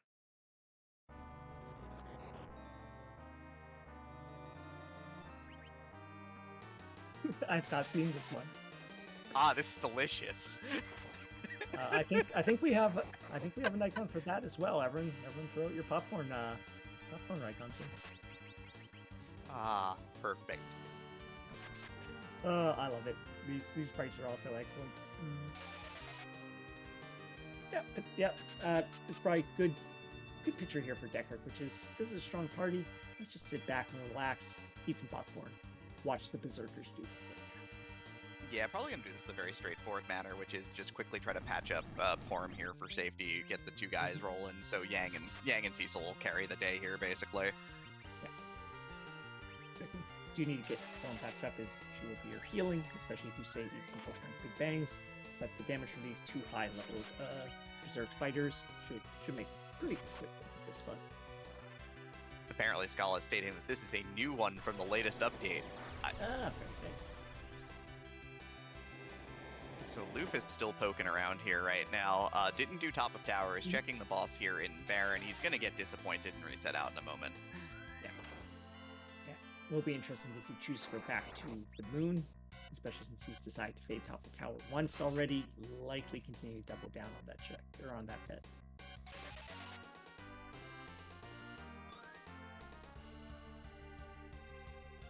Yeah, it looks like it's back to the moon for him. Which, unfortunately, no, is not going to be the best plan.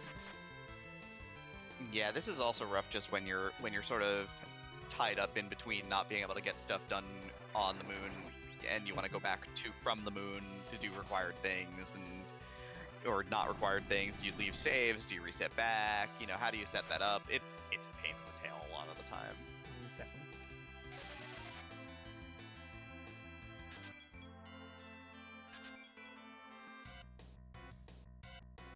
Alright, Dekar's his second slow off here. Just make sure this fight is extra safe here.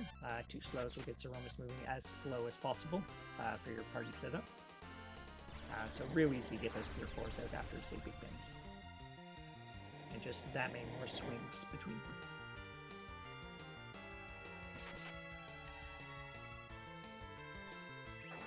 But yeah, like the other 2 characters, Tella and Edward are already down here. But these Cure 4s are going to hit for immense amounts, and Porum at 2284 with a decent amount of gear should be in pretty good shape to get through this fight just fine. Here's Black Hole, not really what you want to see, but you can still Resurg your Cecil and then, you know, have your Yang swing away a little bit. Yeah, so that's the important part for Tele going down there, is he was one of your Berserk casters, and since we can't buy J items, we don't just have a giant stack of Bacchus wines to go through here. So it'll slow down a little bit, but and also with the bumpy with the bumpy anchoring situation, you've got to loop through a little bit. So there's a little bit going on there in terms of getting back to Porum to get your Berserk running in a timely fashion. Yeah. Do you have your gang pick up your Tella so Tella can Berserk him? You got those life points.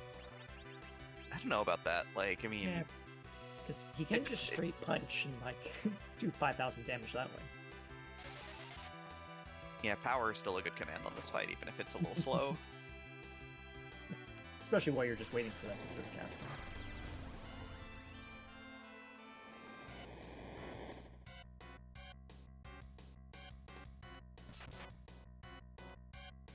Yeah. Porum definitely showing those stats couldn't get used, only getting 1500 from even a full strength big bang, so some good magic dodging going on there. And then easy healing up for the rest of the party.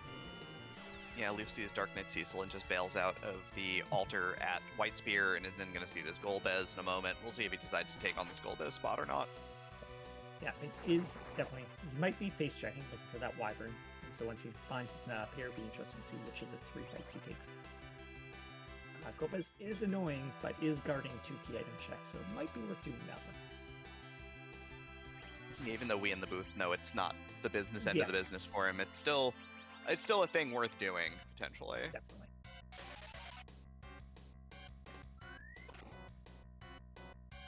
Gonna set up with the Cure 3 potion here to keep Porum alive through the next Big Bang, rather than swinging with Yang while setting up the Reberserk on Cecil, so that Cecil can get back to doing what he does best, which is going through this entire seed with a Rune Axe.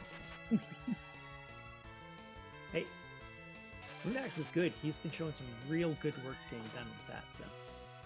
And even right up until this endpoint here with Zemus, it's still swinging for 3,000-4,000 points of damage sometimes. Rune Axe, it's a good weapon. Keep it with you. LUF starts doing Golbez and realizes, oh god, this fight's gonna take me like 97 minutes until he's done.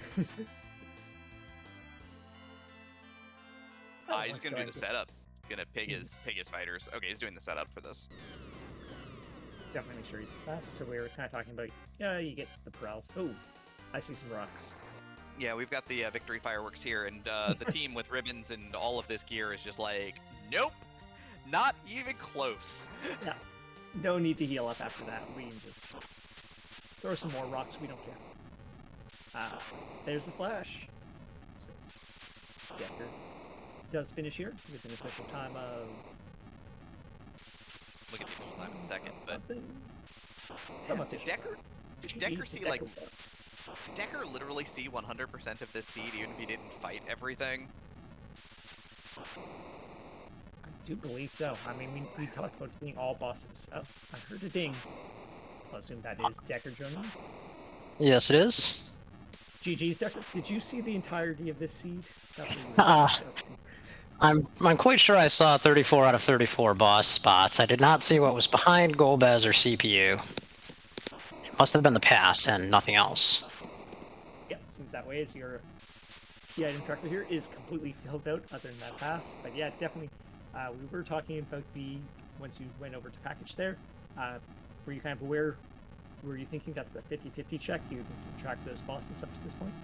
I had been, yeah. 50-50, and, you also have to play to your outs at that point, and I had, I felt like I had made some gambles. The big one is just kind of doing the giant grind at 8 key items and sort of going into quasi-face check mode. But as soon as I had the Darkness Crystal, I realized that there's only 3 boss locations in the entire game that I don't have access to, and Wyvern is, probably not in one of those 3. Well, it turns out he was not only in one of those 3, but in the last one. But I think statistically, you kind of have to assume you're in go mode and play accordingly there. Yeah, definitely made a lot of sense on the road.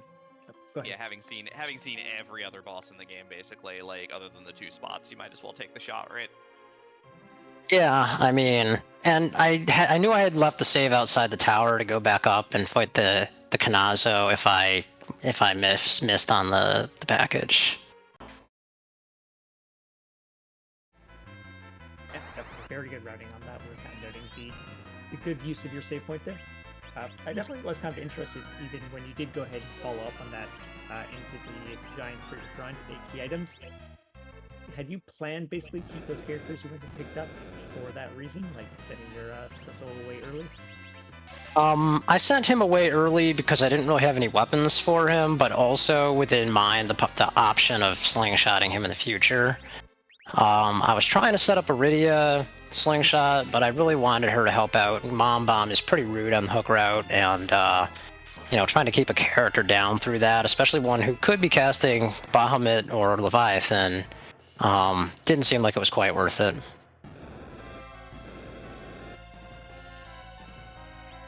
For sure, definitely makes sense then. Was there any thought, I guess, to send Iridia out of the party to keep the slingshot up, or I guess that kind of went away when you got the Bahamut board? Yeah, well, I mean, at the time I did Zot, I was still thinking I might get the Darkness Crystal on the overworld before I even go around, or I might find the Magma Key and, find the Darkness Crystal very quickly. So I was kind of playing with a, I'm going to be slingshotting soon mentality, rather than realizing I would have to go through, Demist and the Twin Herp, and then, down the hook route and all that.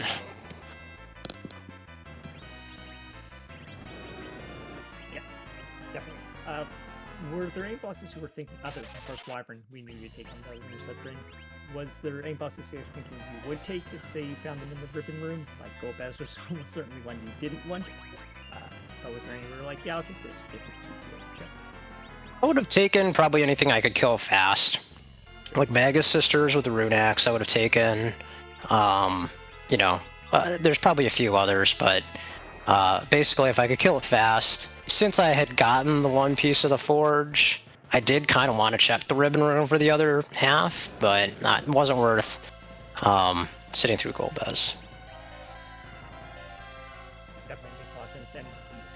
And what was your thought when you finally did get the Lucky Key and saw both the Legend Sword and your you knew Wyvern, but also Legend Sword definitely? So my thought when I got the Luca Key was terror, because I was not watching the race room, and I thought, wow, like if my opponent LUF had just gone to Keyless Tower before going to the moon, then he's probably done by now.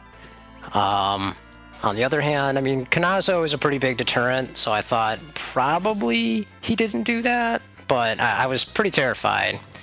And then when I got, when I got down and I saw the Legend Sword, I was like, well, it's kind of good in the sense that, it basically means it probably just comes down to whether he had done the keyless tower or not. Because I felt like, in terms of clearing efficiency, I didn't play necessarily my absolute best, but pretty good. So I thought, if we cleared all the same stuff, I'd probably be ahead. Yeah, definitely makes a lot of sense. Turns out Luke had not done the keyless tower, so you were the first one to find that Legend Sword and show it to us on stream. Yeah, I don't know what the forge is. I thought about doing that, but at least I got Eddie in on the action, even with just his dancing dagger. Up as much as good on the surrounds. Yeah, I think he might have done like 1,000 damage. It's helping. Yeah. Anything else you had for Deku? No, it's a lot of fun to watch you take that seed apart, even if you did have to do the entire seed, and I figured you might have the nerves towards the end there when you realized, oh god, it's all at the top of the tower, I could have had this an hour ago. Oh yeah. Well, glad we could put on a good show, and glad we get to have a third match on Sunday. I think it should be good. Oh, GG's to you on this one, and yep, definitely excited to. I know I'll be tuning in for that third match. These have both been a lot of fun to watch. Great, thanks guys. Everyone, do make sure to give Decker a follow to continue to see a lot of good high-tier racing from him. And while we're talking Decker, Luke does choose to forfeit at this point, pricing with the, I think he got through that Goldust fight and saw the reward from it was not what he was hoping for, and just how much he had left. Decided to step out. I mean, definitely.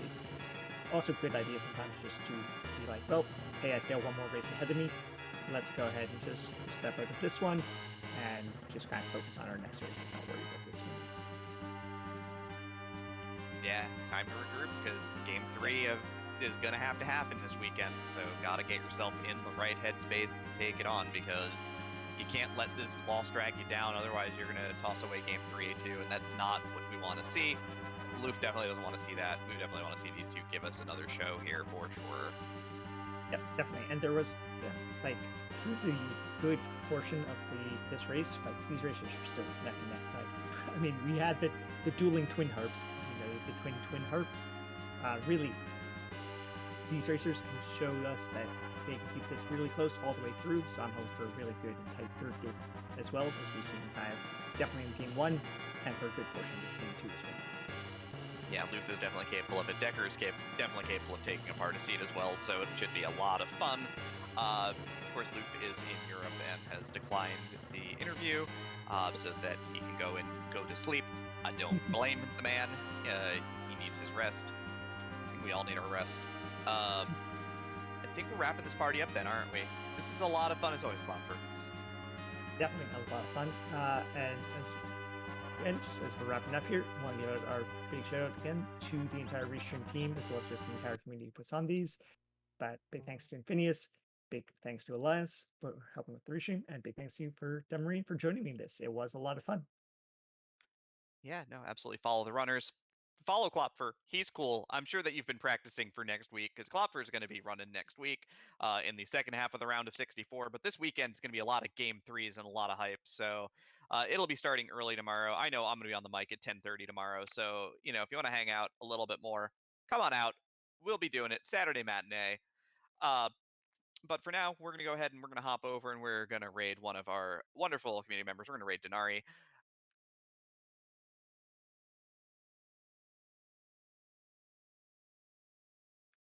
And of course, on behalf of the entire Restream team and Klopfer and all of you wonderful folk here who have come out to continue watching the tournament, thank you so much. And we'll see you in the morning. Take care.